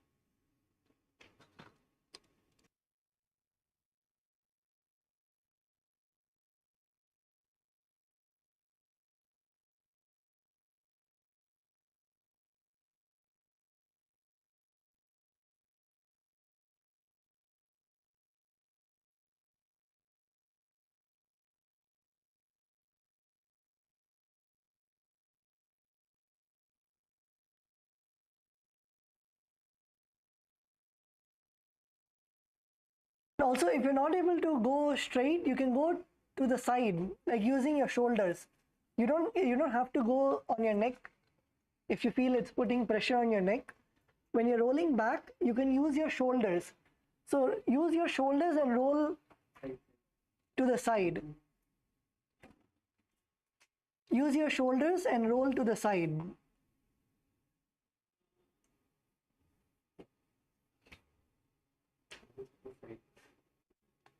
Use your shoulders and roll to the side.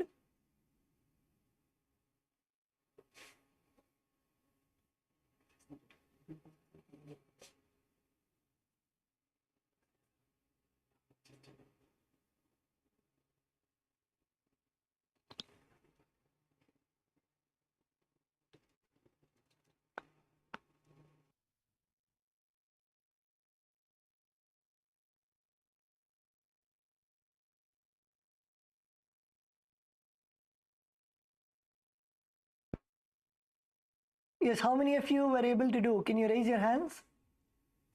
How many of you were able to do? Raise your hands. Okay, wonderful.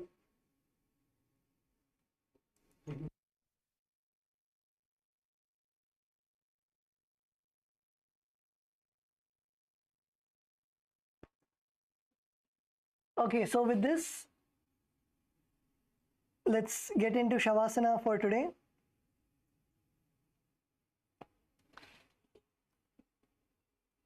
Lay down on your back.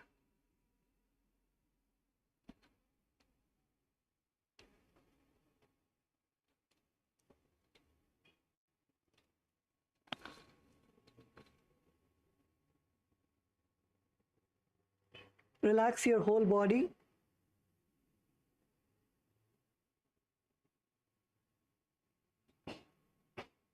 Relax your neck, your shoulders, your arms, your stomach, your thighs, your legs. Relax your whole body, your arms.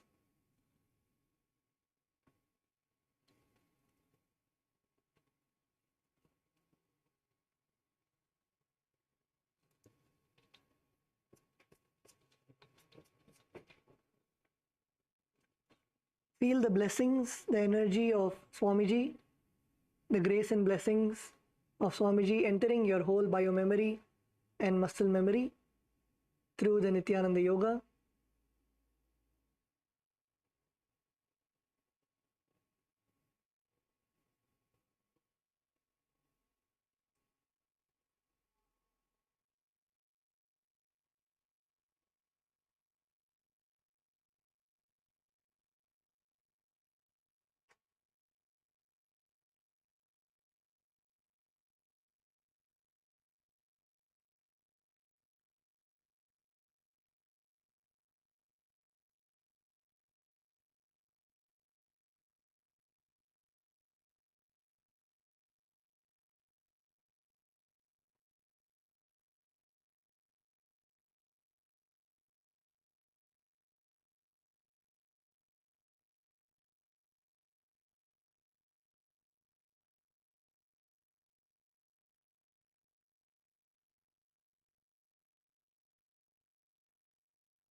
Now slowly move your hands, move your legs, come back to your body.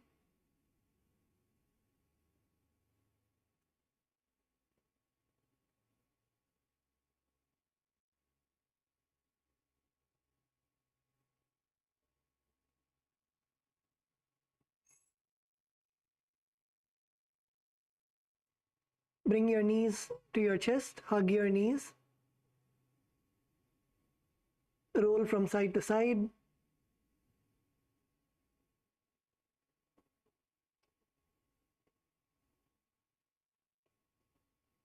Now come up to a seated position.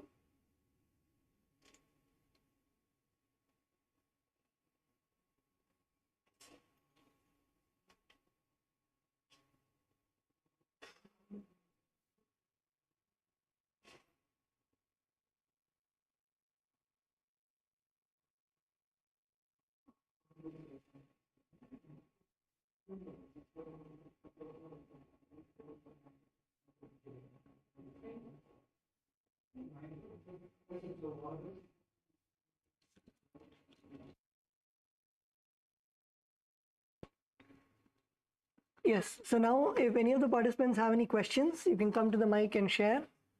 If you have any questions about today's asanas,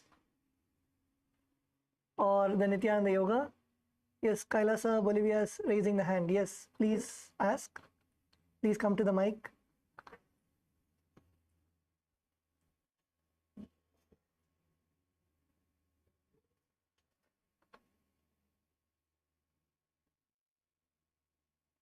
Nithyananda，像我最近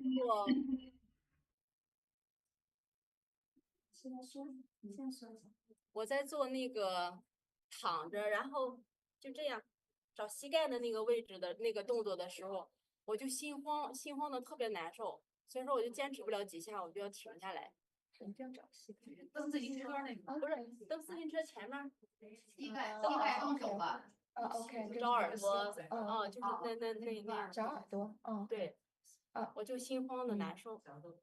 Okay, there's a posture that requires us to touch our knee by our ear on the same side. So when I was doing that, I just felt panic. Yeah, I felt panic.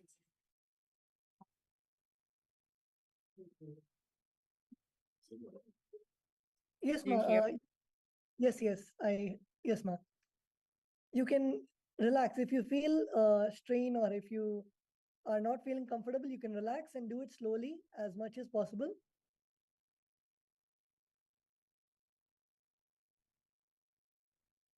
You don't have to strain yourself. And actually, both the asana that you are saying is Marottanasana, and even the asana that you touched your elbow to your knees, the Vrishapada Kshepasana, both of those asana, you should actually do it really slowly. You should do it as slow as possible so that you can feel the work happening in your abdominal muscles. You can feel the crunch, the contraction in your abs, and then release. So both those asanas, actually, you can do it very slowly. Inhale deeply. When you exhale, contract your abdominal muscles and bring your knee to your ears, and then go back slowly.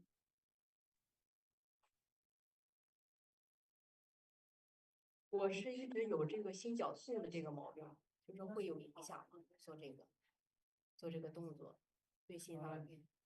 I have a heart disease. I don't know the name for it, but she's asking if it will affect her doing yoga.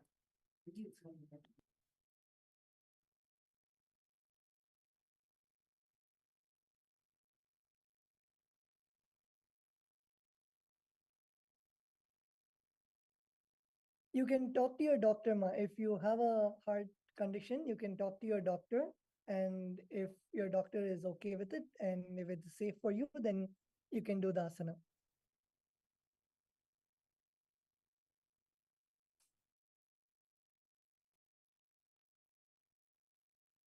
Thank you.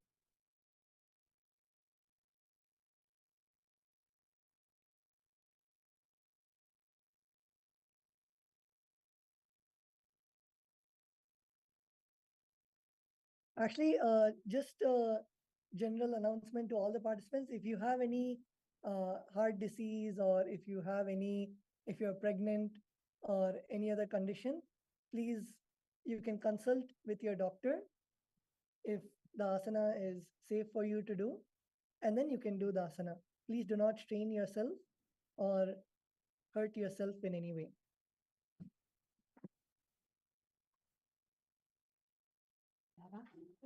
Yeah. Nithyananda, I want to ask, I noticed like my shoulder, my leg, like they make a lot of cracking. They make a lot of like noises, like cracks all the time. I don't know what's the reason that they keep on cracking. And then I was wondering, should I get some like medicated like oil to apply? Because I had like some injuries on my shoulder, so they're not very mobile. Like I cannot move them like to other places. Yes, ma. Actually, if you feel the cracking, that means it is good that the bones and muscles are loosening out. And the more and more that you do the asanas, do it slowly. But the more and more you do the asanas, you'll see that it will become more mobile. You'll become more flexible, and it'll start loosening the joints. Any discomfort which is there in the joints, it'll start loosening up, and you'll be able to do the asana more comfortably without the cracking sound. So you can continue to do all the asanas and make sure that you are doing it, and especially all the asanas which stretches out those joints. Do that asana fully and loosen out your joints.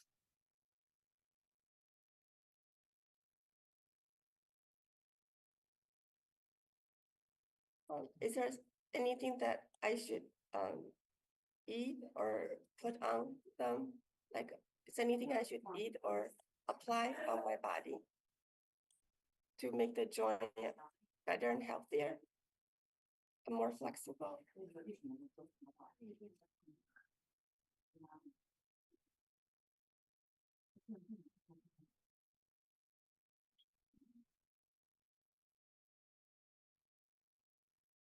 Is it paining, ma? If it is not paining, it's fine. You can just do the asana. The asana itself will help loosen it out. If it is paining, you can do it less. If it's fine.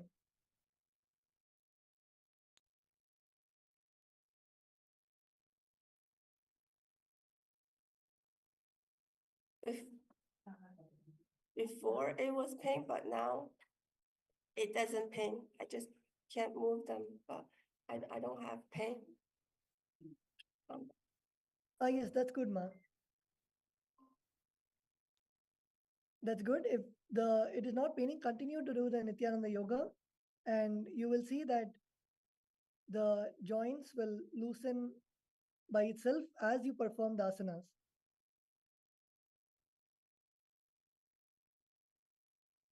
Thank you, Nithyananda.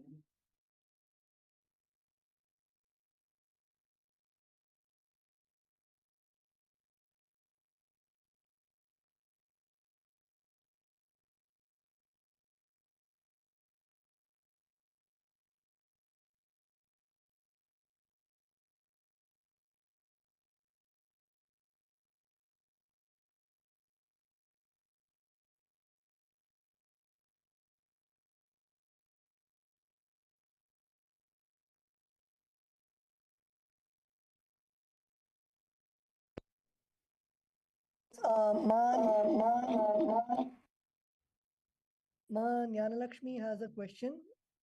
When she holds the position for some time, she can feel her body quivering and the abdomen. What does it mean? Is it in the asanas that we are focusing on the abdominal muscles? If you feel the abdomen shaking, that is fine.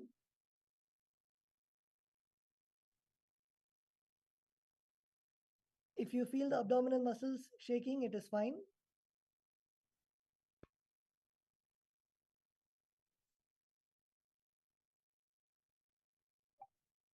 And with that, let's come to the end of this session with the Purna Mantra. Please sit straight. Sit with your head, neck, and spine in a straight line.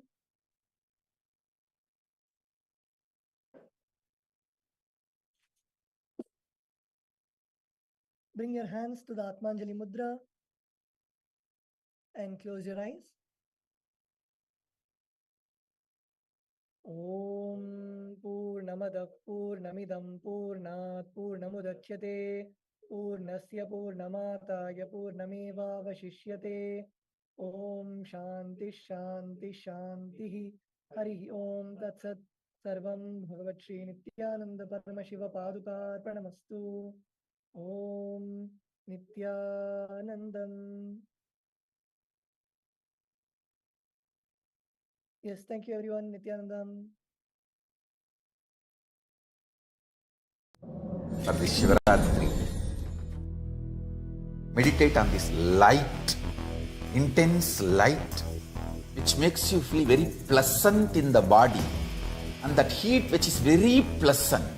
And I tell you, when you meditate on this light and this heat pleasant, you just lose sleep on that Shivaratri night. You become awake. That is what is the real context of not sleeping on that night.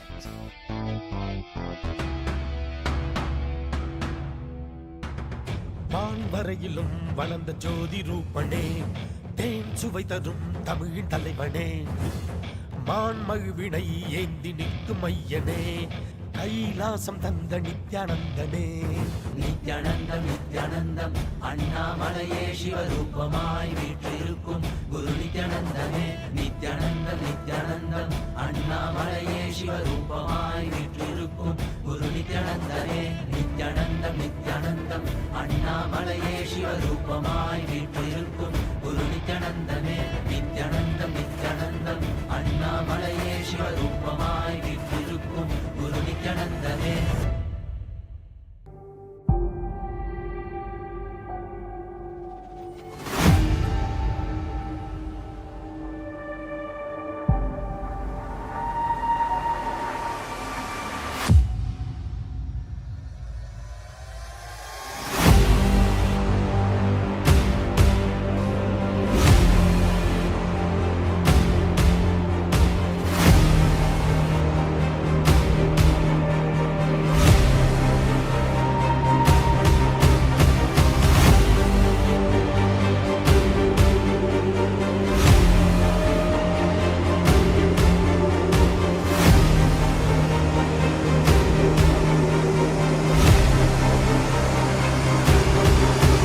Around 5,000 years ago, at the end of Mahabharat War, the ancient enlightened Hindu civilization consisted of 10,000 Hindu traditions, or sampradayas, that existed in 56 Hindu nations, 200 Hindu kingdoms, 1,700 Hindu provinces that covered more than 6 million kilometers square of Asia. The Supreme Pontiff of Hinduism, SPH, Bhagavan Sri Nithyananda Paramashivoham, is the reviver of KAILASA, this ancient, enlightened Hindu civilizational nation. KAILASA is an unbroken cultural, religious, historical, civilizational, and sovereign continuation and revival of multiple of these historical Hindu sovereign states and Hindu ecclesiastical entities. The unbroken continuity of these ancient Hindu nations through KAILASA results in the legal recognition of KAILASA as per the international customary law, particularly the doctrine of continuity. The international law, the doctrine of continuity, implies that upheavals and revolutions within a country, changes in government, territorial adjustments, measures taken during military occupation, or other internal transformations do not negate the existence of the country, do not affect the legal personality and international obligations of the country or state. The Vienna Convention on Succession of States in respect of treaties, 1978, addresses these principle of the doctrine of continuity as it outlines international law during situation of state succession or continuation. International law recognizes a state's legal personality by recognizing its identity. This perspective extends even during the period when the given state or country is annexed or occupied by a foreign power. Even in such cases, the legal personality of the state is considered to persist, enabling its subsequent re-establishment. Historical examples dating back to the 18th century include cases like Portugal and Genoa that were re-established after the Vienna Congress of 1815. More recent examples include countries such as Poland, Ethiopia, Czechoslovakia, Albania, and Austria that were re-established after World War II. Even when a nation is deprived of its territory, the nation continues to exist. Its sovereignty and international legal personality continues to persist. The Dalai Lama, as the spiritual and temporal leader of Tibet, exemplifies this principle. In 1959, the Dalai Lama was exiled and forced to flee. Despite the challenges faced, the Dalai Lama continues to advocate for the preservation of Tibetan culture and garners worldwide support for Tibetan autonomy on the global stage. Similarly, from 1309 to 1376, the Pope of Catholicism had been in exile in Avignon. Despite this, he was recognized as the head of state as well as head of the church and given full privileges of the position after their return to Rome. Even in 1861, much of the papal territories had been lost, leaving the Pope with no sovereign territory other than the papal residence and related buildings. Yet his temporal powers were still acknowledged. He was recognized as a head of state, and later, the Lateran Treaty of 1929 formally re-established papal sovereignty over the Vatican City. The Sovereign Order of Malta further exemplifies this principle, retaining international recognition as a sovereign entity despite the permanent loss of their territory upon Napoleon's invasion in June 1798. Despite such permanent loss of territory, the sovereignty Lama continues to advocate for the preservation of Tibetan culture and garners worldwide support for Tibetan autonomy on the global stage. Similarly, from 1309 to 1376, the Pope of Catholicism had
Yes, Nithyananda. Sorry for the technical glitch. We welcome you all for the day 5 program of the Paramashivoham Level 2. After this heavy yoga of 3 hours of continuous DVK Vinyasa. Now let us enter into the power manifestation. The day begins with power manifestation. Yes. So I welcome all the participants in the day 5. Now, after the intense yoga, it is advised to have power manifestation because that will become your biomemory and muscle memory.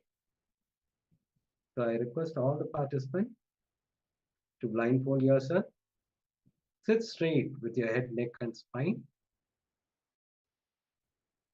Before entering to the power manifestation, let's have this Shastra Pramana, the spiritual reference to manifest the power of third eye. So let us enter into the Shastra Pramana. Kapalantharmano nisya tistam militalochanaha kramena manaso dhadyat lakshayet lakshamuttamam. The translation goes, by fixing the mind on the inner space within the crown center and sitting stably without any movement, having the eyes closed, in succession by that stability of the mind and inner space through the power of the third eye, one directly sees the ultimate goal, Lakshyam. By having the vision beyond the sight that reveals any object or place, attaining the space of oneness with the source, Paramashiva. So let us enter into the power manifestation of third eye. I request all the participants to blindfold yourself. Close your two physical eyes. You'll be seeing through the third eye. So chant the Mahavakya intensely. Be in the space of oneness.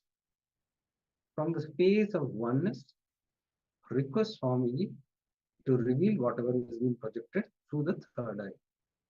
I request all the participants to sit straight with your head, neck, and spine straight line. Keep chanting the Mahavakya intensely as we enter into the power manifestation.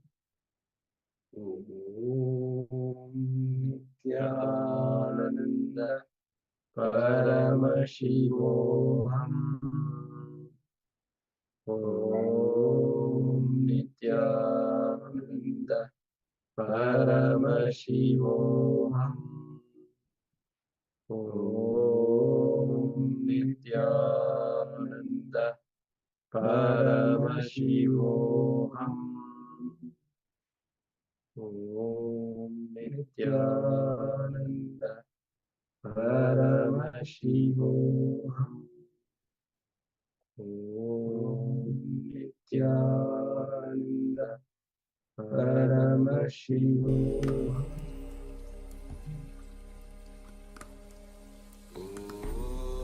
Nithyananda Paramashivoham.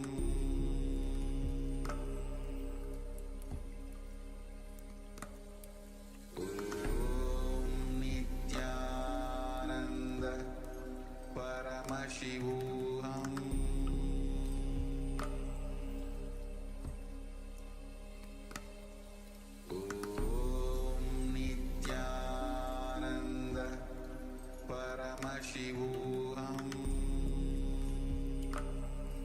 Nithyananda Paramashivoham.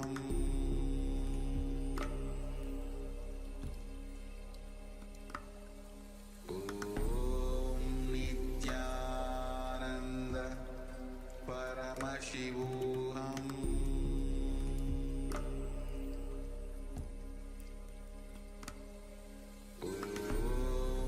Nithyananda Paramashivoham.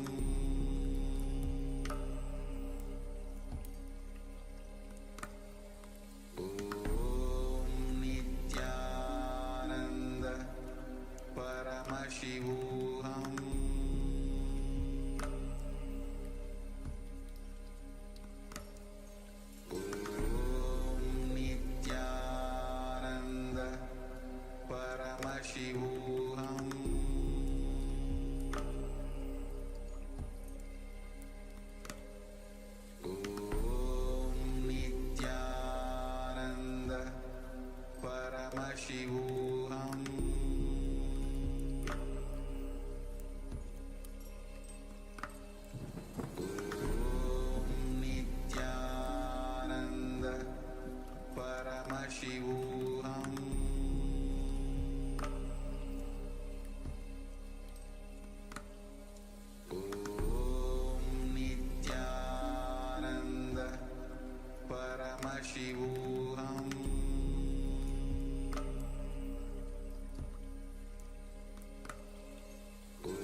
Paramashivoham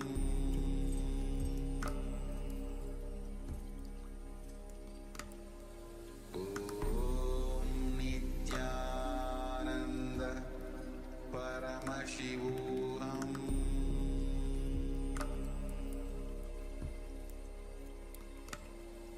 Om Nithyananda Paramashivoham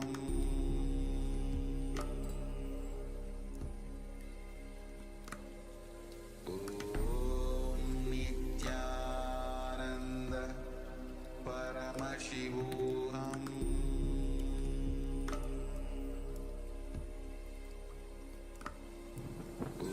Om Nithyananda Paramashivoham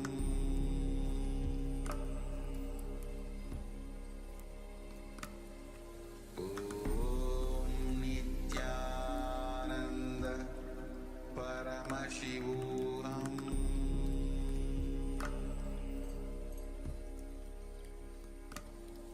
Om Nithyananda Paramashivoham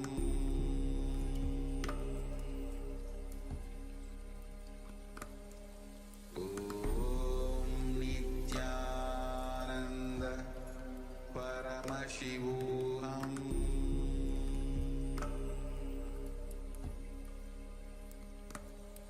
Om Nithyananda Paramashivoham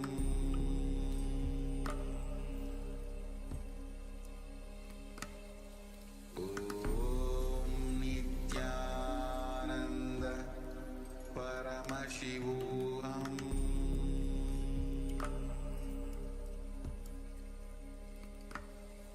Om Nithyananda Paramashivoham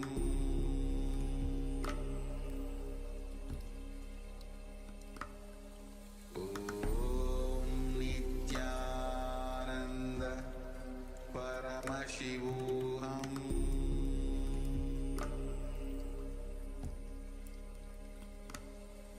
Om Nithyananda Paramashivoham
Paramashivoham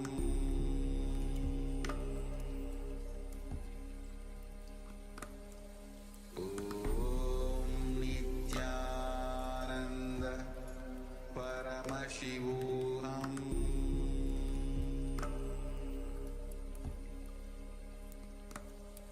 Om Nithyananda Paramashivoham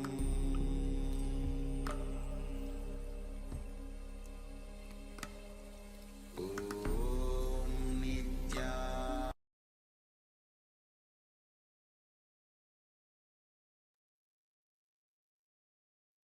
Yes.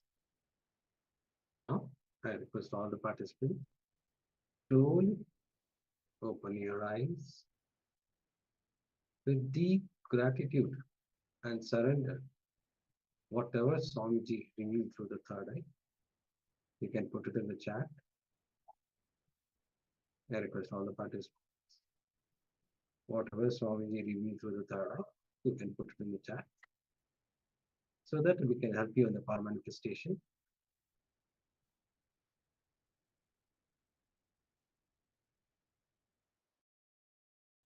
I see some few participants not switched on your camera. Please switch on your camera. And who are watching in YouTube also, go ahead and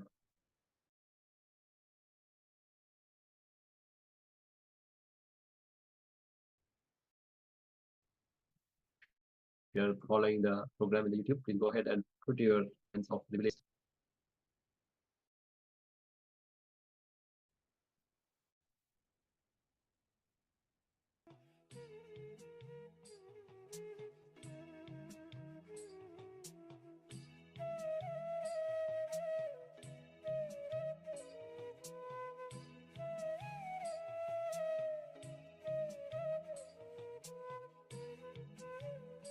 This can be powerful cognition, or a click, or an image, or a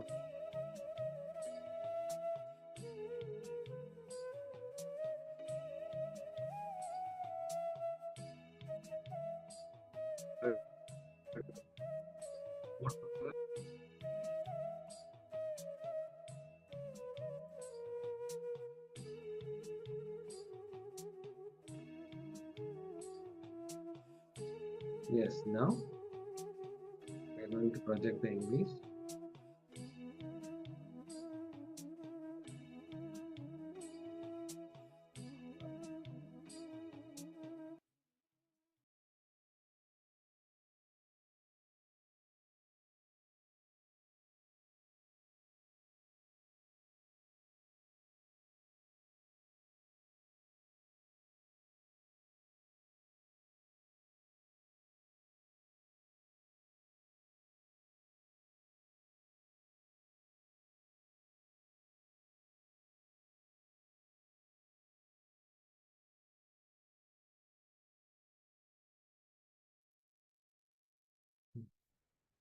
Yes, it's Mother Meenakshi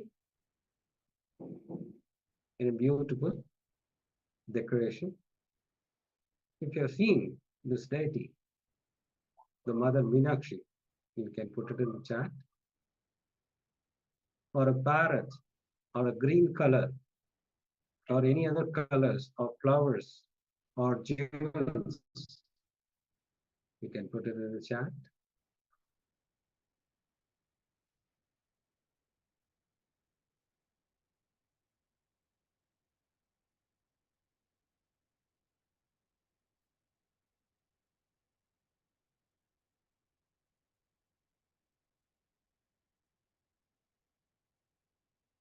Yes, now let's enter into the next session.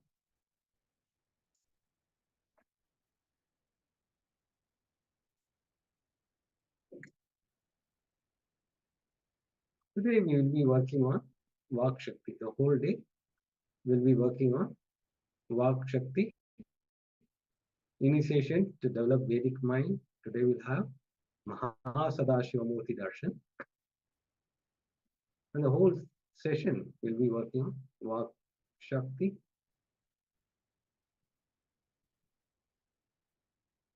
listening into your own listening.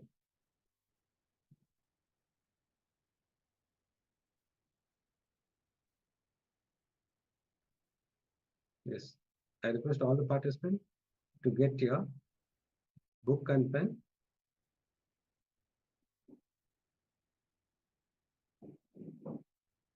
Just grab water, book and pen so that you don't move here and there. I request all the participants to participate sincerely. This will help you in manifesting powers. So first session we'll be looking on speaking into your listening. So how often does this happen to you? Means speaking into your listening. If you are unable to train yourself, knowing something is good but not following it, knowing something is wrong and continuously doing it.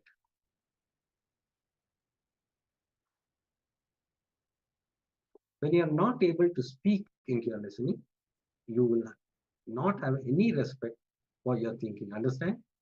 When you are not able to speak into your listening, you have no respect for your thinking. How much you respect your thinking, that much only you will be successful in your life. Many times you will see that there will be saying something in your mind and you will go opposite to that. So you are not respecting to your listening. How much you respect your thinking, that much only you'll be successful in your life. For an example, Swamiji, I know this is right, but I'm not able to do why, when, what to do. All this will take because you are not able to speak into your listening. When you speak into your listening, you will know how to speak into the other's listening. That is where it plays a major role. First, you have to start into your listening. Then you'll be able to know to speak into other. Speaking into your listening, you'll be more and more advaitic, authentic. Speaking into others' listening, you'll become more and more expansive.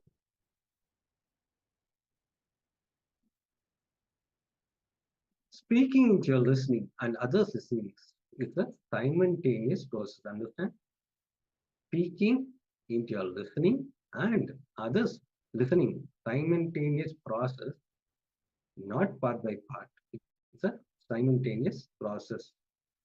Both should happen from powerful, complete space. Understand? This both should happen with complete, powerful space. Then there will not be boredom, tiredness when you speak into your listening. Listening to you is the first step in spirituality. Understand? Listening to you is the first step in spirituality. Now, whenever somebody is not listening outside, they are extension of you. They are not external, they are intra-external. I mean, inside you, if you have the same feeling of you not listening into yourself, you will project it outside also. When you tell somebody, that person won't listen to you. Nobody is external. Everybody is only extension. So when you provide authentic listening to others, you will learn the art of providing authentic listening to yourself. Yes, recently, Supreme said, all these patterns, whichever you are affected by, it is fed by the society. So when you provide authentic listening to others, then you will be able to provide authentic listening to yours. When you break the patterns of society, you'll be able to break your pattern inside.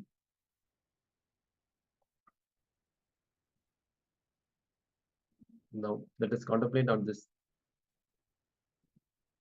speaking into listening. So how often does this happen to you?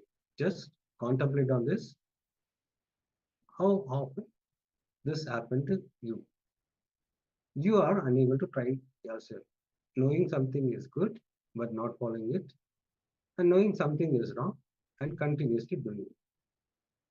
Will you some time please spend on how often does this happen to you? Knowing something is good but not following it, knowing something is bad, then but continuously doing it.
Yes.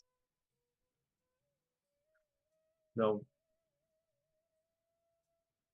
after we understood about the speaking into listening, now let us enter into the inter-guided exercise, which is directly by Supreme Hinduism, who is going to take us to more and more deeper truths for us to internalize and understand how the speaking into your listening and others listening to manifest that in our life. Please be seated with the head, neck, and spine in straight line. Have your book and paper so that whatever powerful cognition revealed by Swamiji, you can put it. This will help you in manifesting your reality. So now let's enter into the intra section guided by the Supreme Pontiff of Hinduism, Bhagwan Sri Nithyananda Paramashivoham. Please sit straight.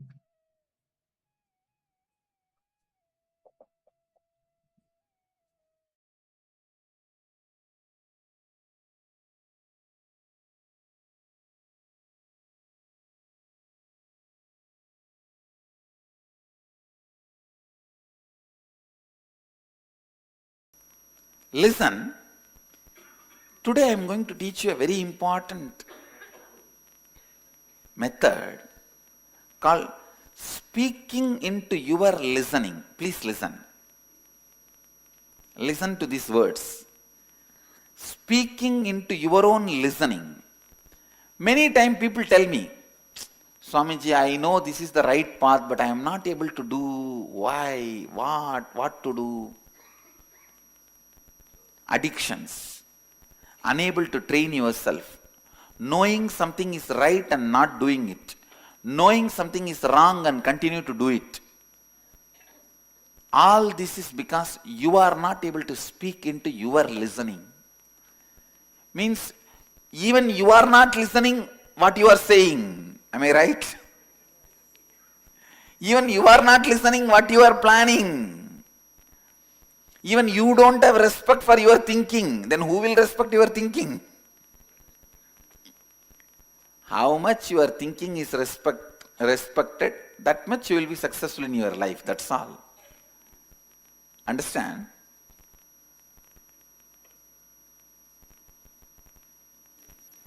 When you learn to speak into your listening, you will know how to speak into others' listening.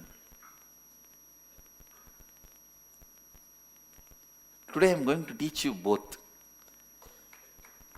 Speaking into others' listening, speaking into your listening. When you speak into your listening, you will become more and more Advaitic, authentic. When you speak into others' listening, you will become more and more expansive. How many of you understand what I am saying? See, life is all about speaking into your listening and speaking into others' listening. That's all. That's all.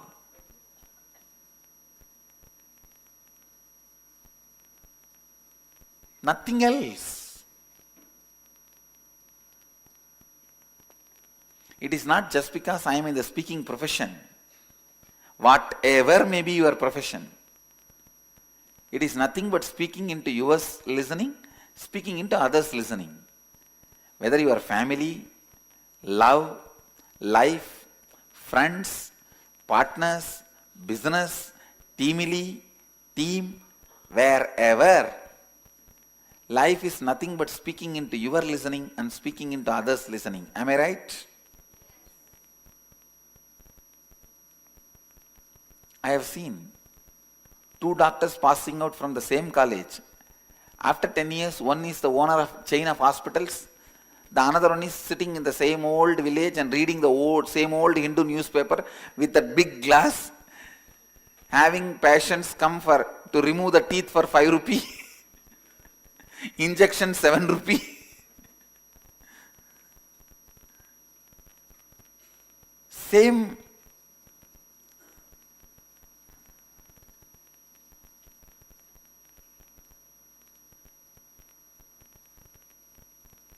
same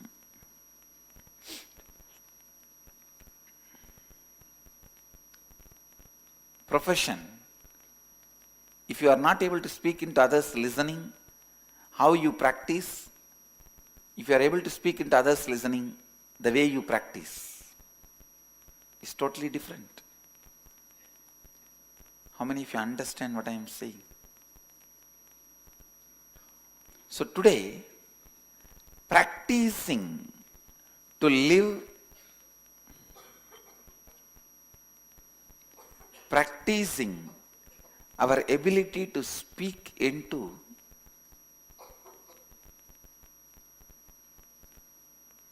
your listening and others listening.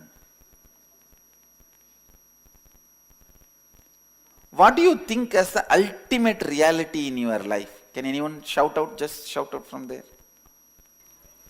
Enlightenment, bliss. I can say bliss is the utility word of enlightenment experience. Enlightenment is bliss is like applied science. Enlightenment is original science. Pure science. Speaking into your listening, speaking into others listening. Now you all said, the ultimate reality is enlightenment. Today let us take few minutes. You pen down, listen. First pen down few ways how you are going to convince you, speak into your listening, that enlightenment is the ultimate reality, and how to make that as a lifestyle. Listen, first listen. Pen down something to speak into your listening. And second part, pen down how you are going to speak into the listening of your whole group and make them understand this is the ultimate reality. A small homework exercise. Then I will lead you to the main process. Just a small process. Understand? Listen. First, pen down few thoughts. It can be 1 page, 2 page. How you are going to speak into your listening. This is the ultimate reality I want to achieve. Second page, how you are going to speak into the group's listening. Make everyone in the group understand that this is the ultimate reality. You should be able to face their questions and get shaken. Why people are afraid of questions, They are afraid before they convince the other person, the questioner may convince them. When you are not sure about your position, you are afraid of questions.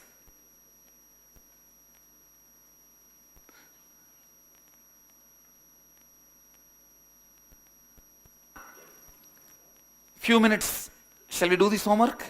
Listen, this will really help you to raise your authenticity and the space of Advaita. It will help you in a big way. So the first question, how you are going to speak into your own listening and make you understand about the ultimate reality is enlightenment. It is required for you. How to achieve it, all that. And how you are going to speak into the listening of the group, teamily. Make them understand it is the ultimate reality for them.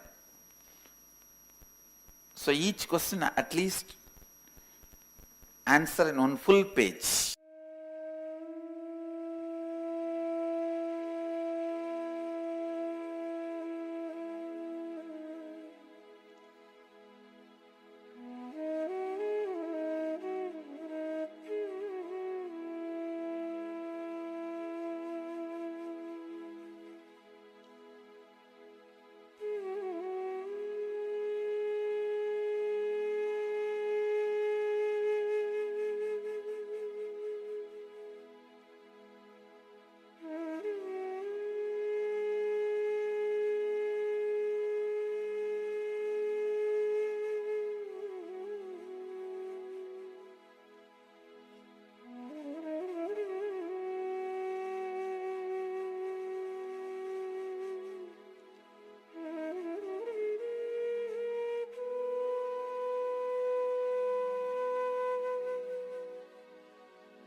best day.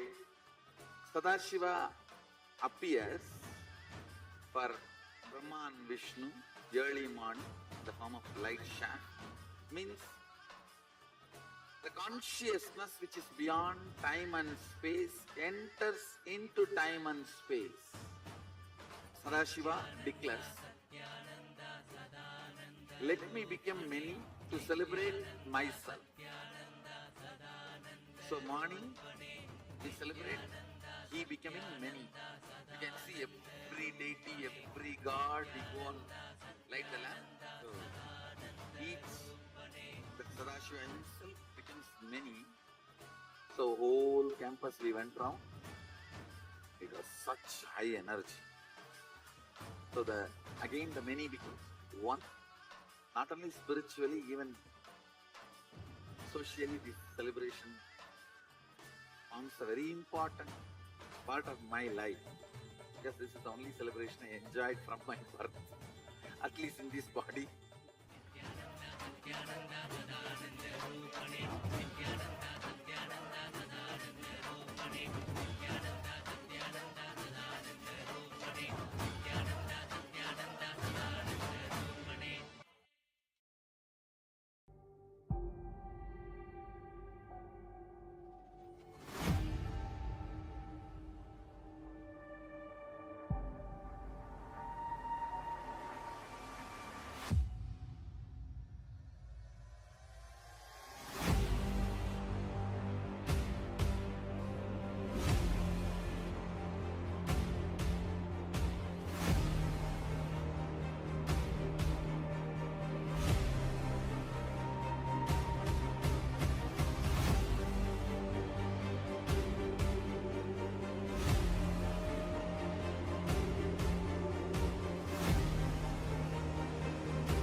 Today is the best day. Sadashiva appears for Brahma and Vishnu early morning in the form of light shaft. Means the consciousness which is beyond time and space enters into time and space. Sadashiva declares, let me become many to celebrate myself. So morning we celebrate he becoming many. You can see every deity, every god, we go on light the lamp. So each, the Sadashiva himself becomes many. So whole campus we went round. It was such high energy. So again the many becomes one. Not only spiritually, even socially, this celebration forms a very important part of my life. Because this is the only celebration I enjoyed from my birth, at least in this body.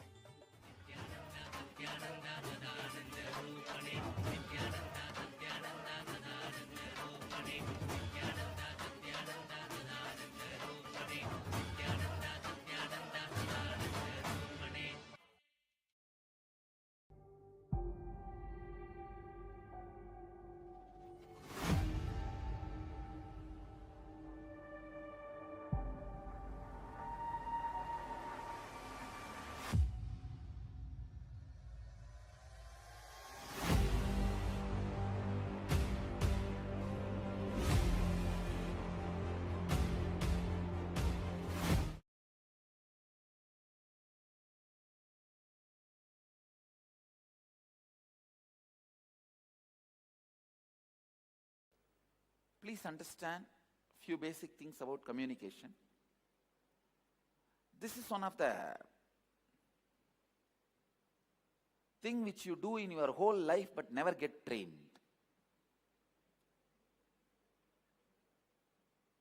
Many things you do only little, few minutes, few hours in your life, you get trained for that.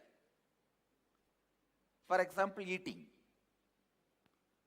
From the childhood, you get trained, and almost in India, each family, one person is wasted on it. Cooking. No, that is one of the biggest problem we have. We Indians need a separate person dedicated to keep that furnace alive continuously. Eating.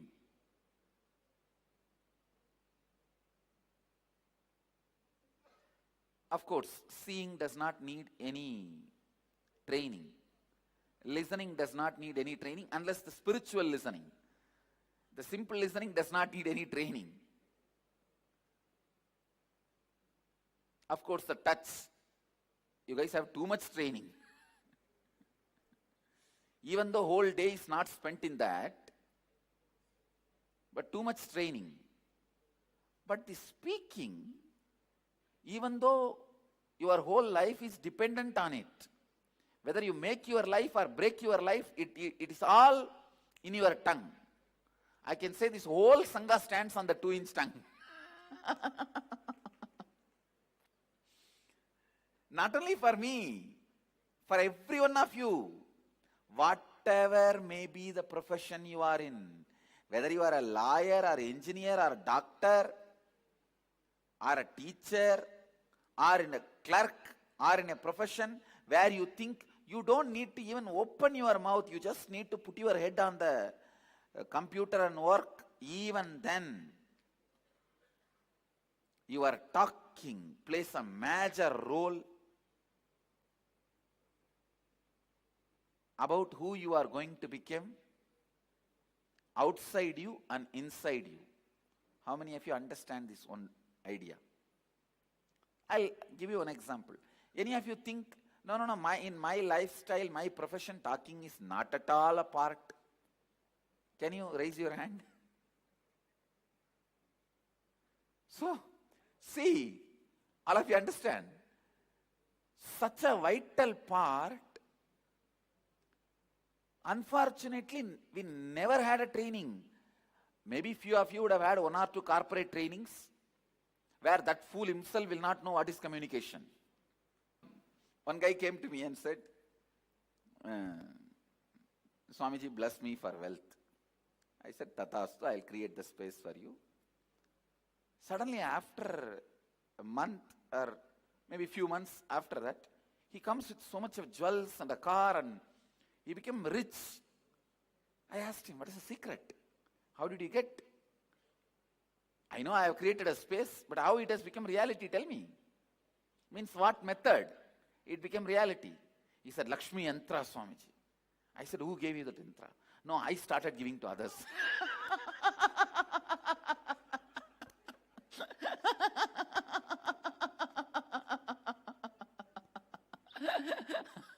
I started giving to others. Please understand, I am defining. Listen. Communication is ability to transmit the same visualization you carry into others' inner space and create the impact as you want. Understand? I am defining communication. Transmitting the same visualization which you hold in your inner space and create the impact you want. If you listen to the satsang or when I describe some stories, you will see literally you don't need to struggle to visualize. Whether the small dog was there in the scene or the pillar was there, I'll put the visualization. You just need to sit there. Transmitting that whole visualization. Before entering into the communication session, I wanted you to unclutch from the word unclutching, listen. Now I wanted to tell you all one important thing. All these last few days, your unclutching is not a complete unclutching. You are unclutching using the word unclutching. It means, Ramana Maharshi gives a beautiful example. When you burn a dead body, you use a stick to beat and push the body into that, unless you get a fire for somebody's cigarette smoking. You are expected to put all parts of the body into that fire and burn. After you burn the body, that stick also will be thrown into the same fire and burnt. So this unclutching is the stick now you are using to burn all incompletions. Now you have to throw that unclutching also into that fire and be complete with it. That is why many times, even the moment you think of unclutching, you have incompletion, you will be failure, you can't do. Even the idea unclutching gets associated with your incompletions. How many of you have felt it? Oh, unclutching, oh, boring once more. No. Now we will have to complete even with that. Even that idea of unclutching, you have to unclutch without the word unclutching. Only then I can initiate you into communication. See, communication can happen from a space where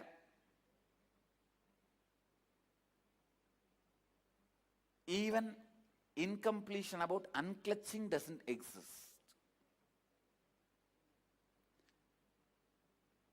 When you use a sword and fight, naturally the sword gets dirty by being bloody, by the touch of the blood.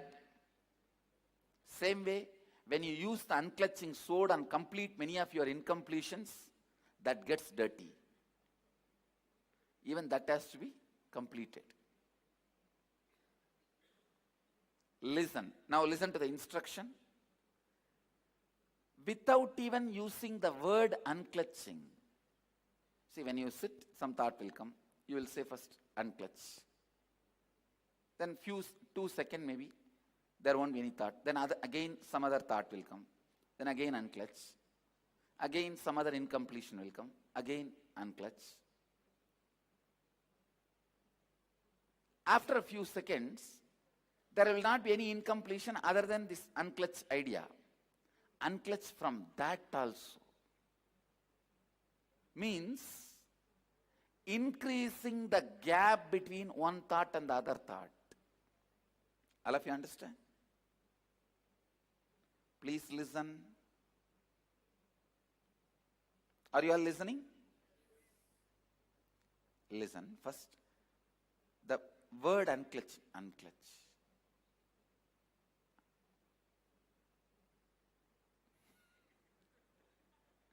First you use the word, then just internal remembrance, then that's it. Just the mood unclutching. Understand? First you use the word unclutching to unclutch, then slowly,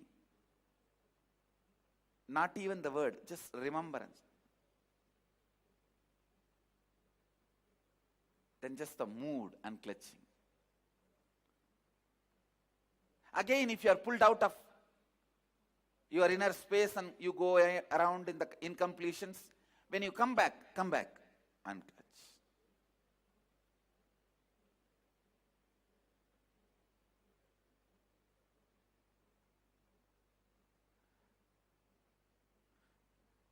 How many of you understand what I am saying? Unclutching using the word, then idea of unclutching, then just mood.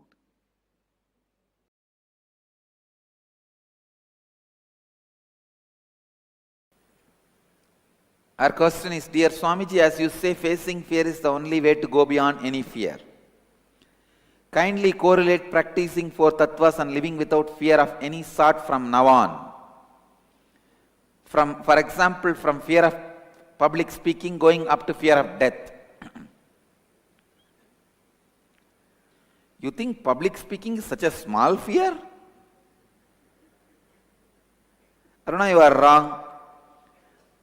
Fear of public speaking is nothing but fear of losing your image, which is much worse than fear of death. At least after death, you know, I don't need to face these fellows. Nobody is going to come back and ask you, why did you die such a bad way? You could have died a little more gracefully. No, nobody is going to ask you. But everybody is going to ask you, why did you blabber your mouth so much? Why did you open your mouth and lose the little respect you had? Everybody is going to ask you. So fear of public speaking is much more than fear of death. Getting it?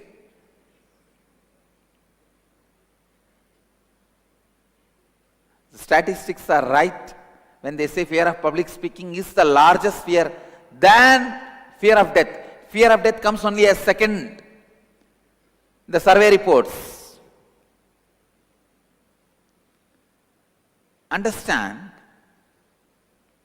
Listen.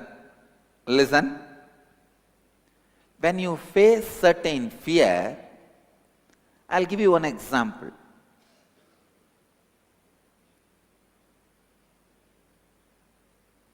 For example, fear of losing all your wealth. When you face that fear, you don't need to start believing you will lose one day, but you will face it. Listen. Usually what you do, in the name of facing the fear, you say, all right, now I lost it, what can be done? Let me face. Then what happens? One part of you confirms you are going to lose all the wealth, and then it will say, no, how can you live? How can you live? What is this? Why are you thinking all this? Listen. How many of you understand what I am saying?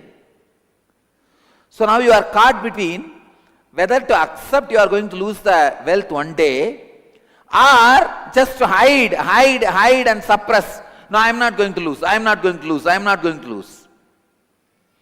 If you say you are not going to lose, your heart is not going to believe. If you say, yes, I am going to lose, now what to do? Again, see, you are powerless now, what to do? What is the way to save yourself? Your mind somehow keeps you in the rut. Listen. You don't need to believe you are going to lose the wealth. And you don't need to have the fear. What will you do if you lose the wealth? Understand? I am giving you one more example.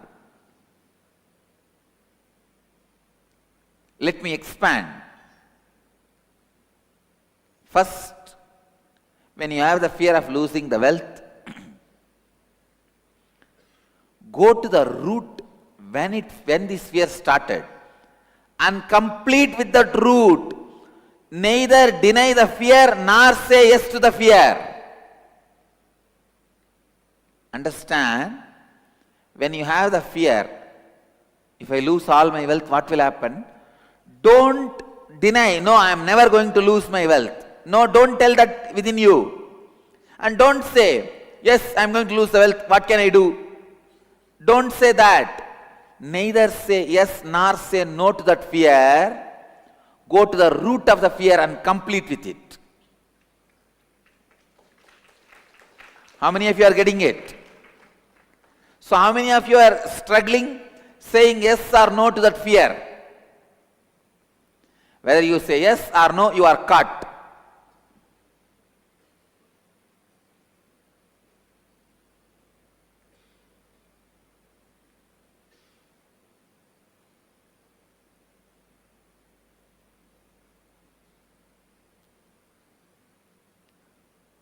Listen, I'll give you one more example.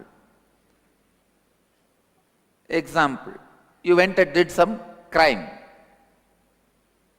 Now you are afraid, you may be imprisoned. If you say you are not going to be imprisoned, your heart is not going to believe. If it happens, what to do?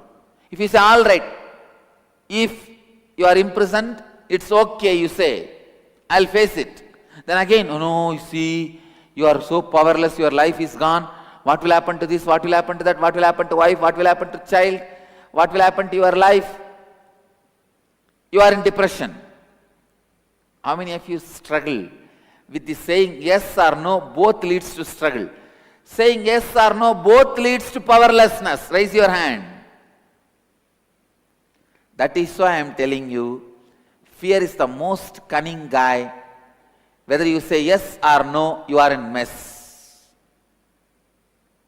Don't say yes or no. Go to the root and complete. From where you start, come on, tell me that. Ask the fear, from where you start, come on, tell me that. Who are you? Who is your father? In India, we have the habit, in villages especially. For anything, they will first thing ask, who is your father? You are from which family? I tell you, the whole India, all of you need to know, with such a less police power,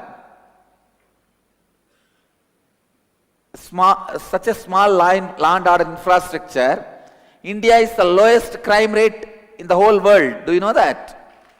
Lowest crime rate. Reported, unreported, both. Lowest crime rate. Why you know? Not because of police and law and order infrastructure. It is just this one idea.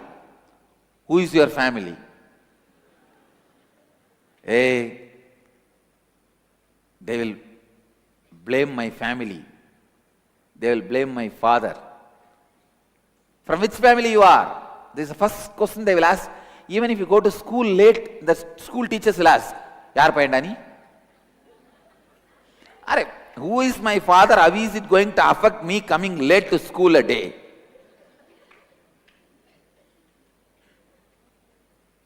For everything, family will be held as responsible. So just that one pattern only keeps the whole India crime free, or lowest crime. Understand, whenever you need to face the fear,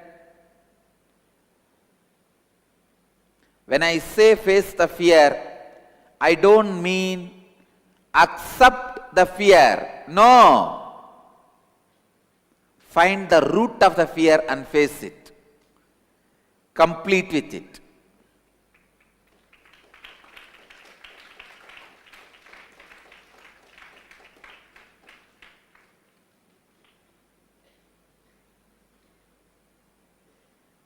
Even when I lead you into the death process,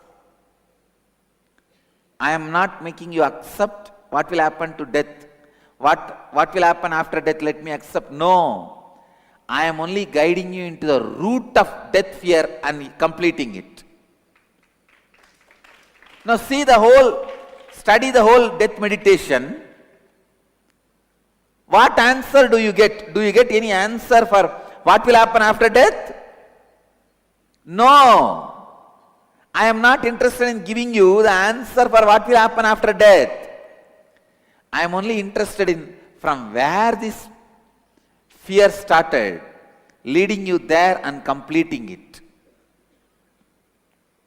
So, the fear of public speaking. Don't say you will be failure in the public speaking and you will lose your face. Don't say you will never be failure, you will be successful. Just go to the root when that fear of public speaking started. When that started. This one thing I can never understand in my life is, what do they mean by fear of public speaking?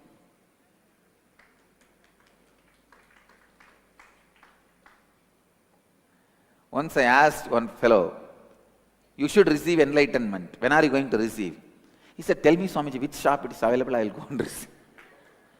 Like he can't understand What is enlightenment? Same way, I can't understand the meaning of the word fear of public speaking. Because my first public lecture was delivered at the age of 10. When I was 10, I spoke on Patanjali Yoga Sutras.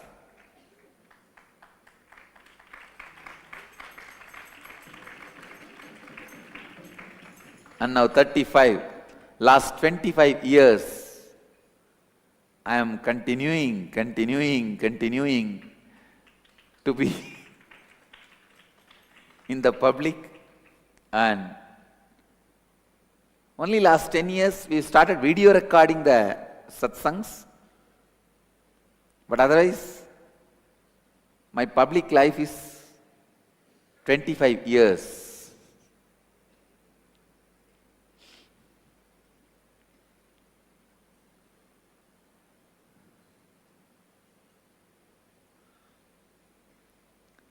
Fear of public speaking is nothing but fear of talking to yourself. First, bring integrity with what the word you utter to you. Then you will understand the fear of public speaking will disappear. It will disappear.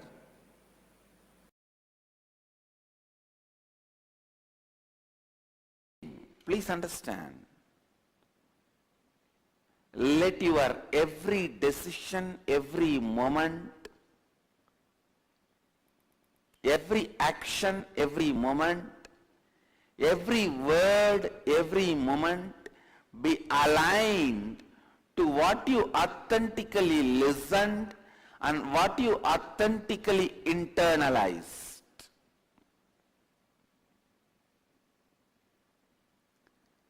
Removing the gap between your internalized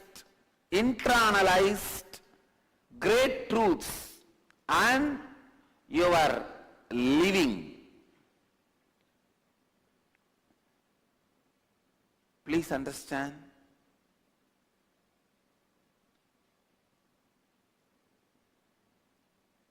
Sometimes people ask me, why are you so active, so workaholic? Practically 20 hours a day working, Swamiji. Once for all, I wanted to answer this question. I cannot be in any other way. If you authentically listened, if you have done shravana, listening authentically, manana, internalizing authentically, you will be radiating authentically. Nothing can be done about it.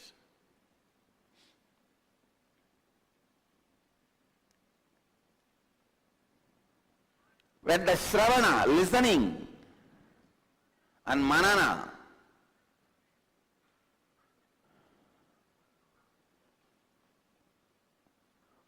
internalizing happens authentically, nididhyasana, radiating, will happen authentically.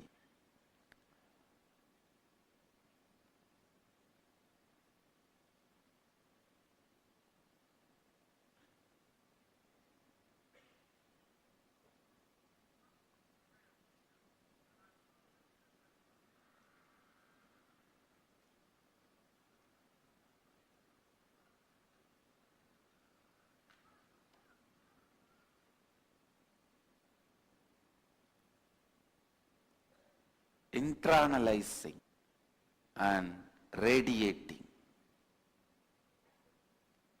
Please listen.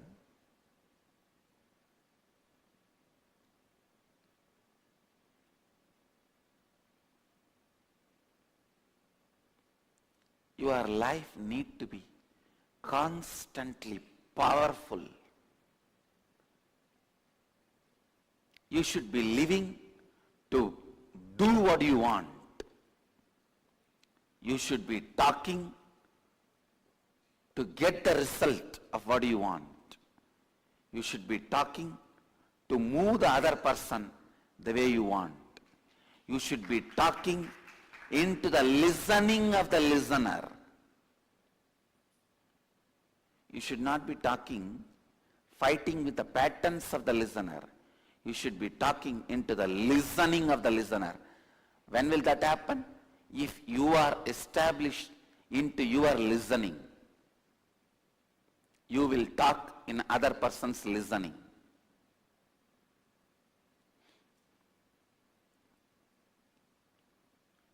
If I have to simply translate the word radiating in a very colloquial way, Nithyananda, radiating means minding your business. Not wasting your life.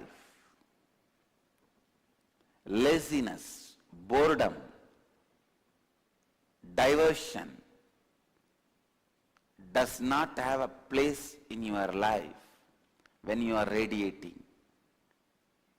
Radiating means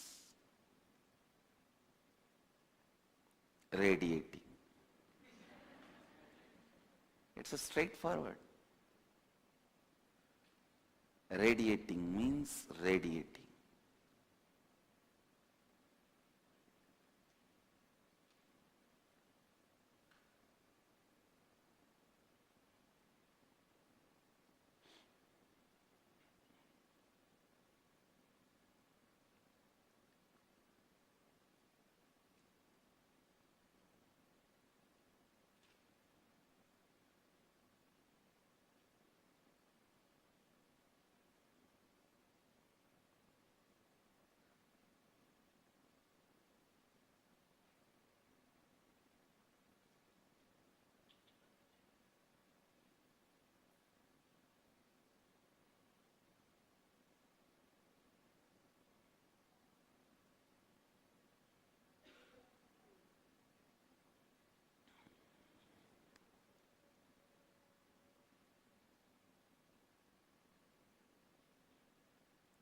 Live your life intensely. Live your life authentically. Live your life with the strength. Live your life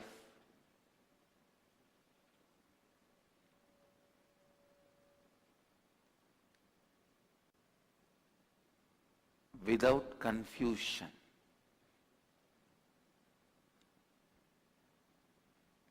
First thing you need to learn to radiate. For Nithyananda, the first thing is learn to think and speak with the same cognition you arrived by internalizing. Please understand. I am explaining step by step. First, you authentically listen to the great truths. Whenever you authentically listen, whatever you listen will be converted as a great truths by your inner space. Your inner space has a capability. It has power to separate right and wrong. In Vedic tradition, we have a beautiful example called Paramahamsa. The bird Hamsa, if you mix the rice and some other items, it will separate the rice. Only eat that. If you mix milk and the water and keep it, it will suck only the milk and leave the water. The Hamsa, bird Hamsa has that power. Same way, a man who takes the right things inside and leaves unnecessary things outside is Paramahamsa. If you bring authentic listening into you, you will become Paramahamsa. Anything you listen, you know what to internalize and what to reject. What to internalize and what to reject. Authentic listening brings tremendous clarity. See, it is the clarity which is really lacking in the seeker's life, especially when somebody is interested to get enlightened, live the life of a Jivan Mukta. Clarity is a very predominantly important quality.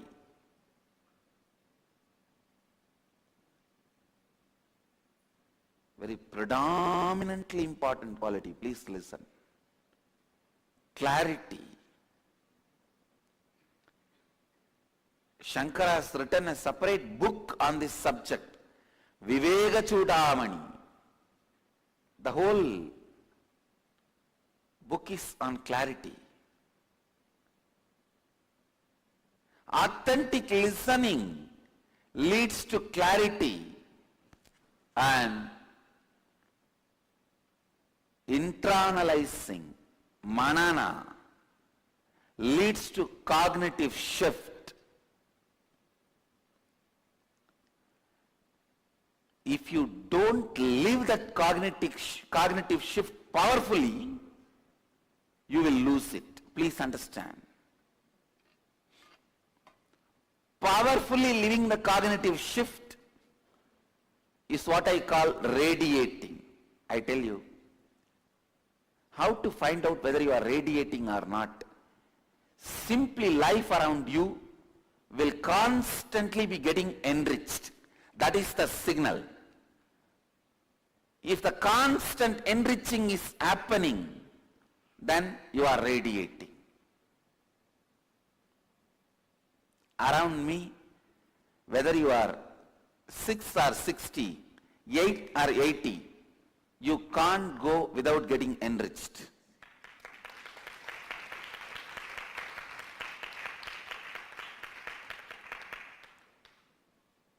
Radiating means such powerful body language, such powerful words, such powerful thinking. You go on enriching, constantly winning the game of life.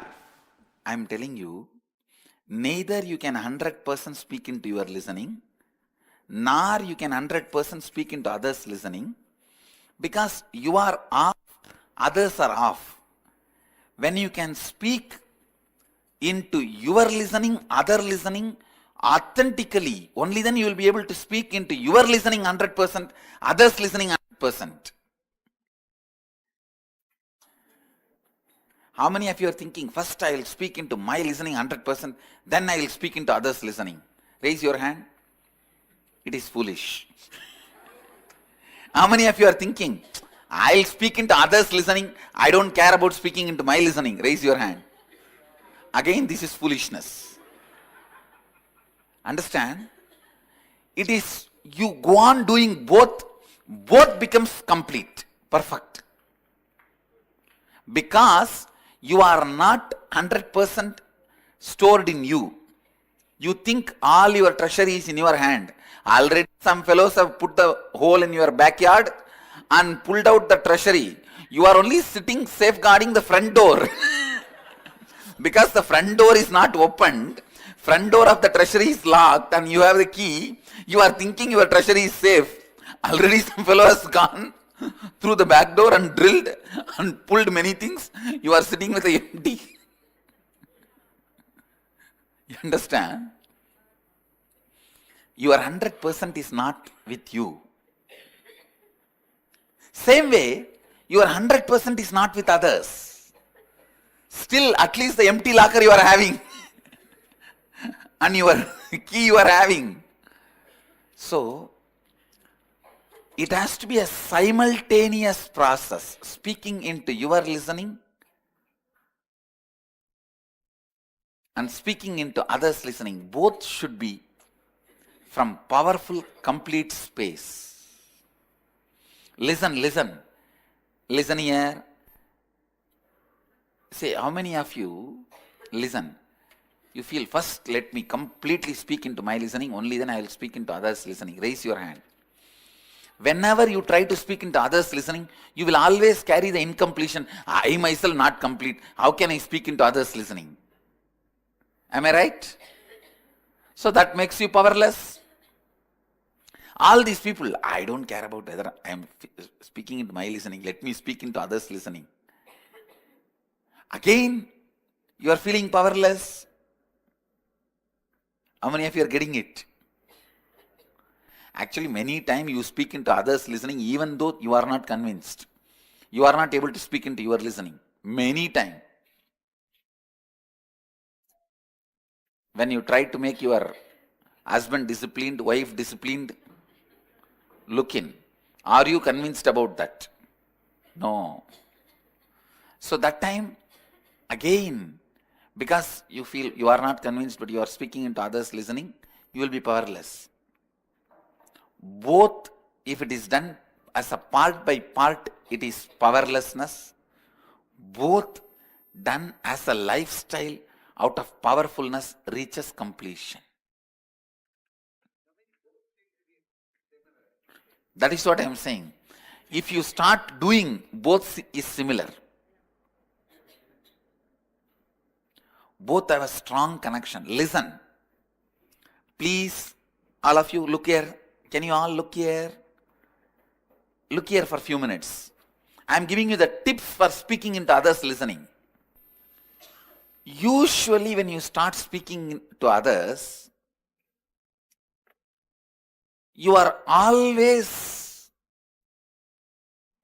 planning to impress on others who you are instead of what you need to make them do. See, there are two components in speaking. Moving them to do what you want and trying to impress them about you. Impressing them about you should be only for moving them to do what you want. But most of the time, you try to impress them about you, and the funny thing, whatever way you try to impress them about you, you are not impressed about that. Still, you have doubt about it. That is why you project your SDHD on them and make it as ADHD. Understand? Attention deficiency happens in the other person. ADHD happens only when you have SDHD. When your statements are from SDHD, means self-doubt. You are not completely convinced. You try to project that on the others, using the same concept and try to impress them. Other person will not be giving you attention. He will not be giving you listening. You will not be speaking into his listening. You think he has ADHD. No, you have SDHD. ADHD happens in other person if you have SDHD when you speak. How many of you understand what I am saying? That's all. So don't ever blame others' ADHD. It is your SDHD. Understand? Actually, layer by layer, I am making the cognition happen in you. The cognitive shift. When you know how to speak into the speaking of the listener, listen, you also know how to speak into the listening of your listening. If you say, I understand many of this truth, but I am not able to live, means you are not able to speak into the listening of your listening. Ability to speak into the listening of the listener and ability to speak into your listening is one and the same. Speak into your listening. Be active in enriching others. Burn all your self-doubts, self-denial patterns. Each one of you become acharyas. Please understand, I am talking to each one of you. Don't think, oh, that is for this person, not for me. Swamiji knows I can't be acharya. No. I know every one of you can be acharya. That is what I know. I don't know. You can't be acharya. You may know. But I don't know. I know only one thing. All of you can be acharyas. Every one of you. Not just talking in a foolish way. In a very skilled, very conscious, clear way of speaking into the listening of the listener. Not just talking because Swamiji said. It is your life and death. Is your power of words your life and death or not? It is. Is your power of thinking is your life and death or not? It is. Be very clear, you are going to get it only when you cause it in others. You are going to get it only when you cause in others. So with this clarity, cause into others with this clarity, cause, power of thinking, power of feeling, power of words, power of living into others, because only how much you cause in others is going to happen in you. Again, sit. Let me mirror the neuron activities into your brain. That is the best form of initiation. Let the Upanishad happen. Please sit straight. Close your eyes. Declare to yourself and others, I will cause all these four powers to happen in everyone in the world. I'll be a cause for it. I'll cause it. I'll speak into the listening of the listener. Let all these four powers be cast in you and in others.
Today is the best day. Sadashiva appears for Brahma and Vishnu early morning, the form of light shaft. Means the consciousness which is beyond time and space enters into time and space. Sadashiva declares, let me become many to celebrate myself. So morning, we celebrate he becoming many. You can see every deity, every god, we go on light the lamp. So Sadashiva himself becomes many. So whole campus we went round. It was such high energy. So again the many becomes one. Not only spiritually, even socially, this celebration forms a very important part of my life. Because this is the only celebration I enjoyed from my birth, at least in this body.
Today is the best day.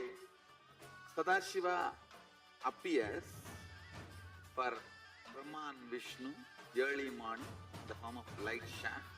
Means the consciousness which is beyond time and space enters into time and space.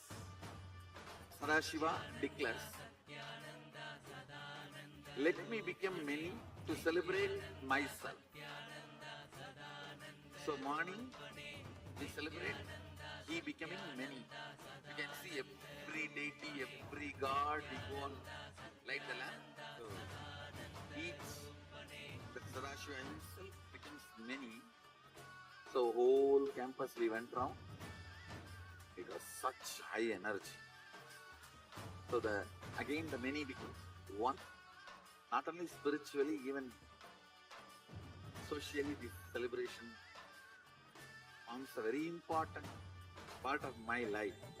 Because this is the only celebration I enjoyed from my birth, at least in this body.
the best day.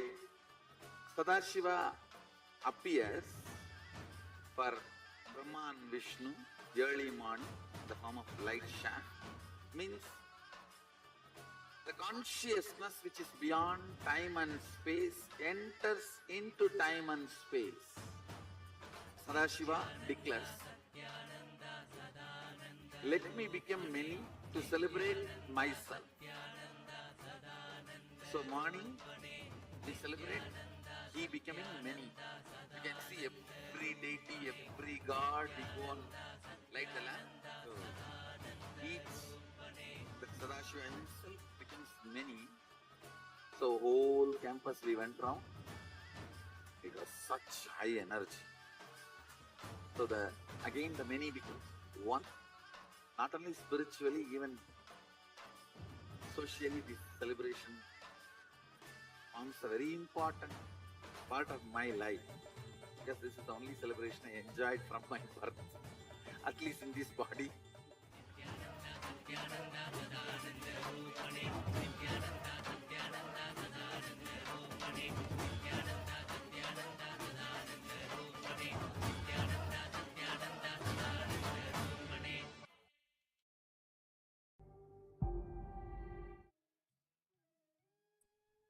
Thanks.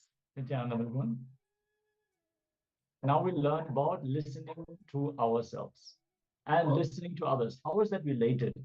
Why is it so important to be in listening to yourself? See, if you are in listening to yourself, all the clicks that you have, all the ideas that you have, the insights about, okay, I should be like that, I should not do this.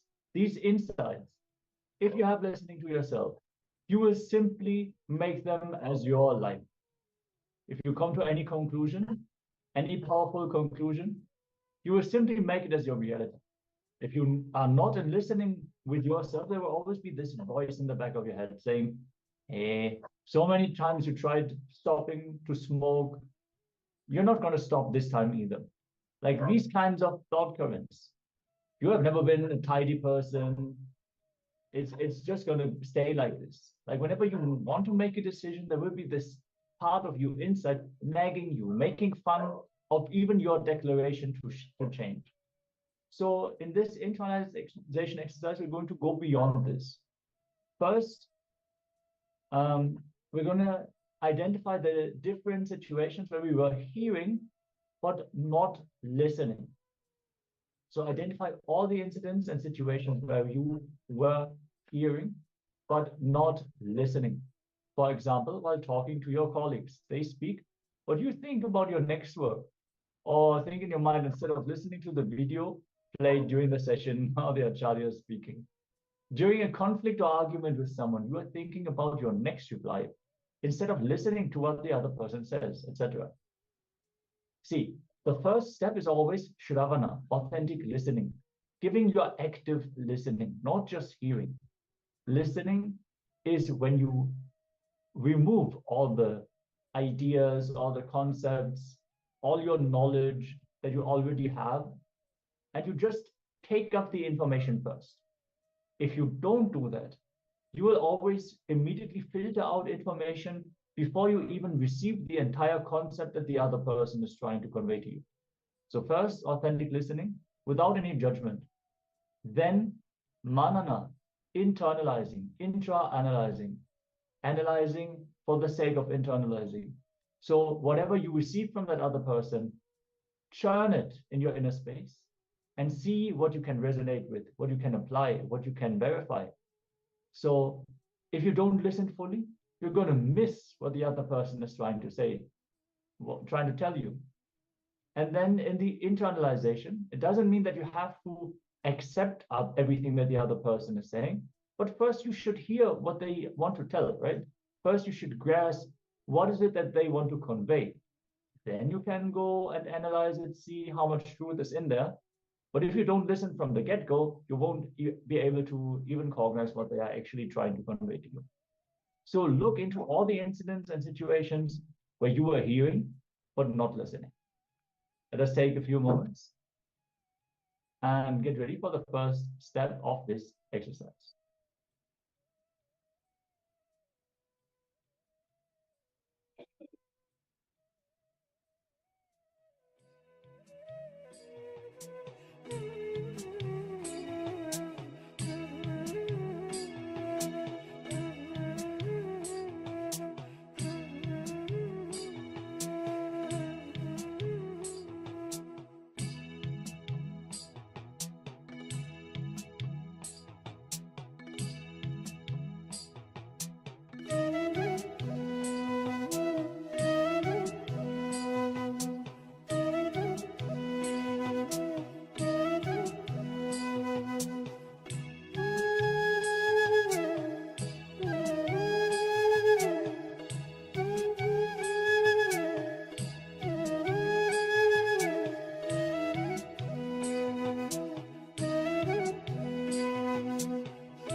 Yes. Let us now move on to the next step. Yes. Now, for each of the incident and situation, you will identify, pen down what you think about or what incompletion you go through instead of listening. For an example, thinking about your next task. What do you plan to do afterwards? Feeling restlessness or irritated. Planning your next reply to win over the argument and prove yourself right. So this is the mistake we always do. When somebody is speaking, we are not listening rather than preparing an answer to win over this argument. So here you'll find all the incident and situation and pen down what you think about or what incompletion you go through instead of listening. Most of the time, we don't listen. We are there, but mind is somewhere else. We act as though we are listening. But in the back of our mind, we are always ready to win over the argument or feeling that restlessness or irritated by the person. So you are going to identify all the incident, whether it might be with your father, it might be your brother, with your colleagues, or with your boss. Always, most of the time, with the boss. So you will write down each incident and situation. You identify, pen down what you think about or what incompletion you go through instead of listening. Yes, let's enter into this exercise. Please pen down.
Yes. Now, notice how irrespective you are when you are not in a space of listening. Understand? How irrespective you are when you are not in space of listening. Irreceptive. Sorry. It is irreceptive you are when you are not in the space of listening. Complete with all the incompletions you wrote in step 2 and decide to be in a space of listening in all the situation from now onwards. Understand? You are going to internalize this exercise, how irreceptive you are when you are not in a space of listening, and you will complete with all the incompletion you wrote in step 2 and decide to be in a space of listening in all the situation from now onwards. Let's take few minutes to pen down with all the incompletion.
Yes, Nithyananda, all of you.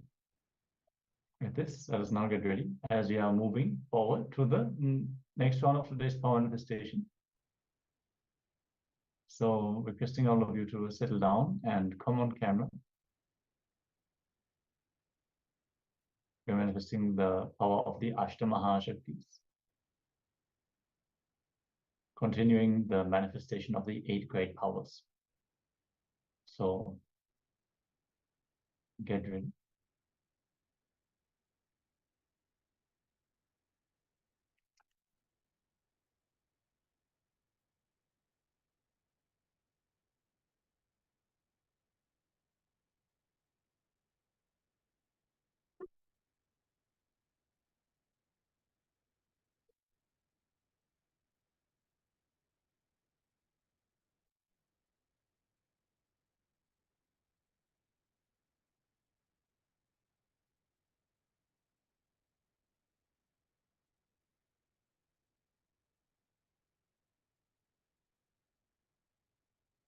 Yes, in the first round, we're going to manifest the power of Mahima, where we are going to increase the size of an object. So select any object that you want to increase the size of. Best you start with the handheld object, like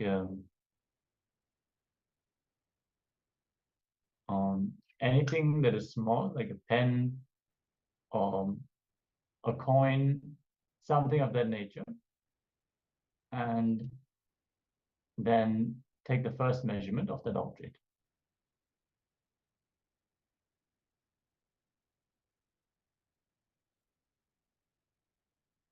Once you've taken the measurement of the object,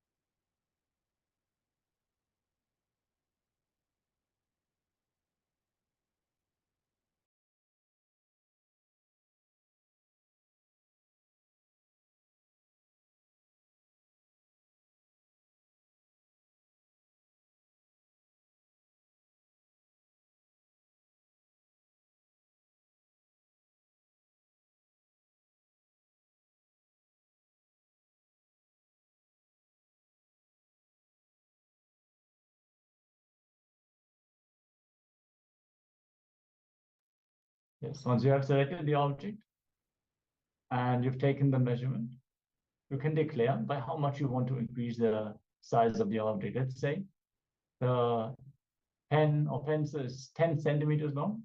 You want to increase it by 1 more centimeter.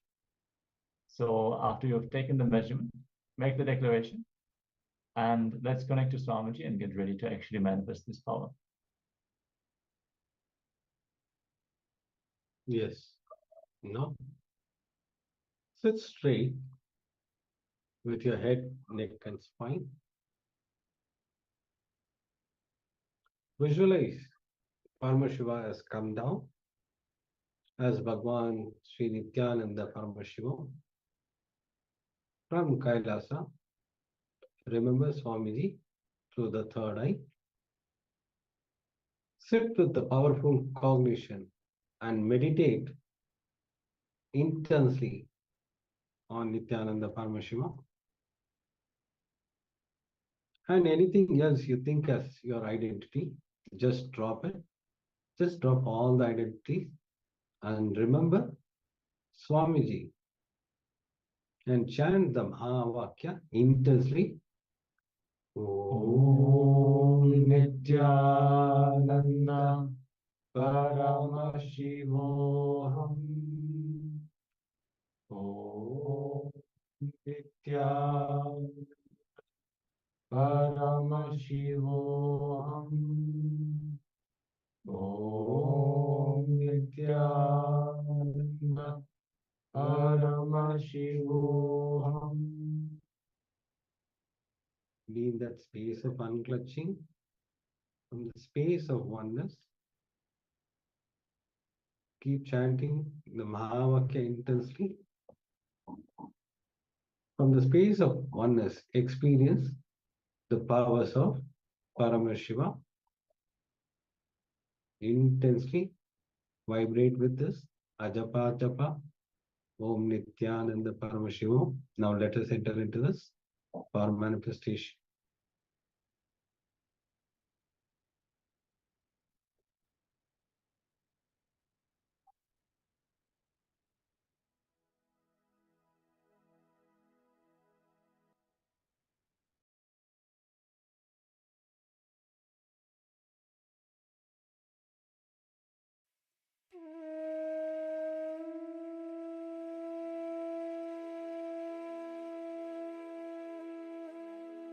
Keep chanting the Mahavakya intensely. Be in that oneness space and manifest this power of Ashtama Siddhi.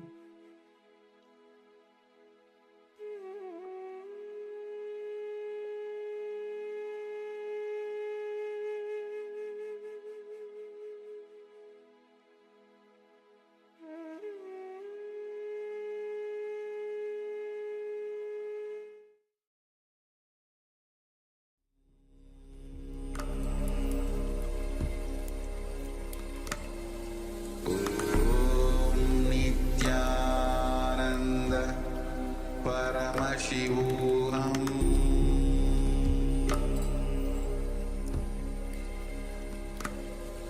Om Nithyananda Paramashivoham Paramashivoham Om Nithyananda Paramashivoham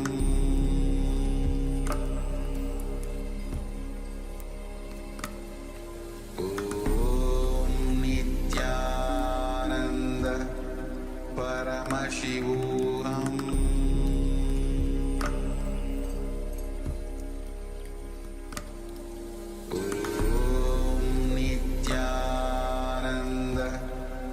Paramashivoham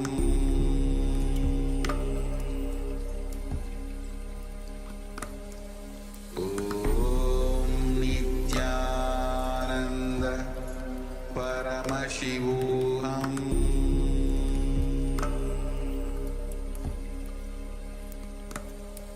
Om Nithyananda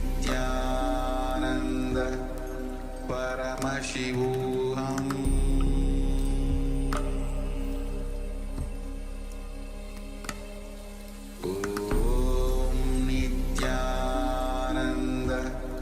Paramashivoham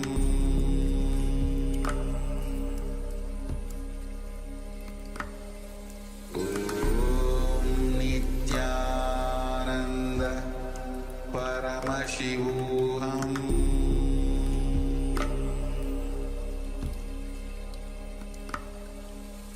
Om Nithyananda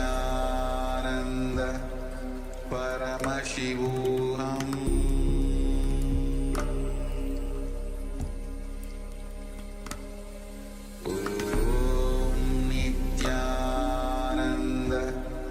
Paramashivoham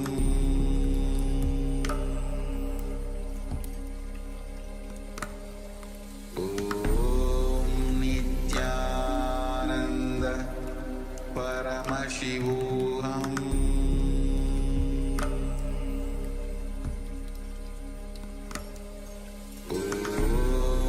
Nithyananda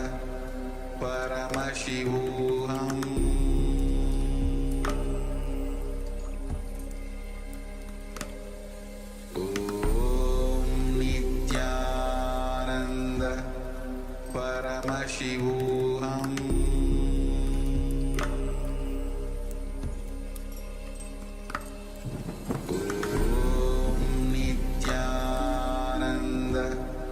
Paramashivoham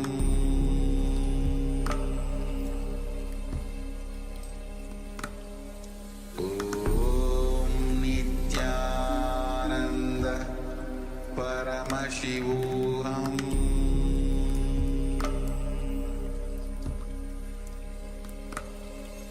Om Nithyananda Paramashivoham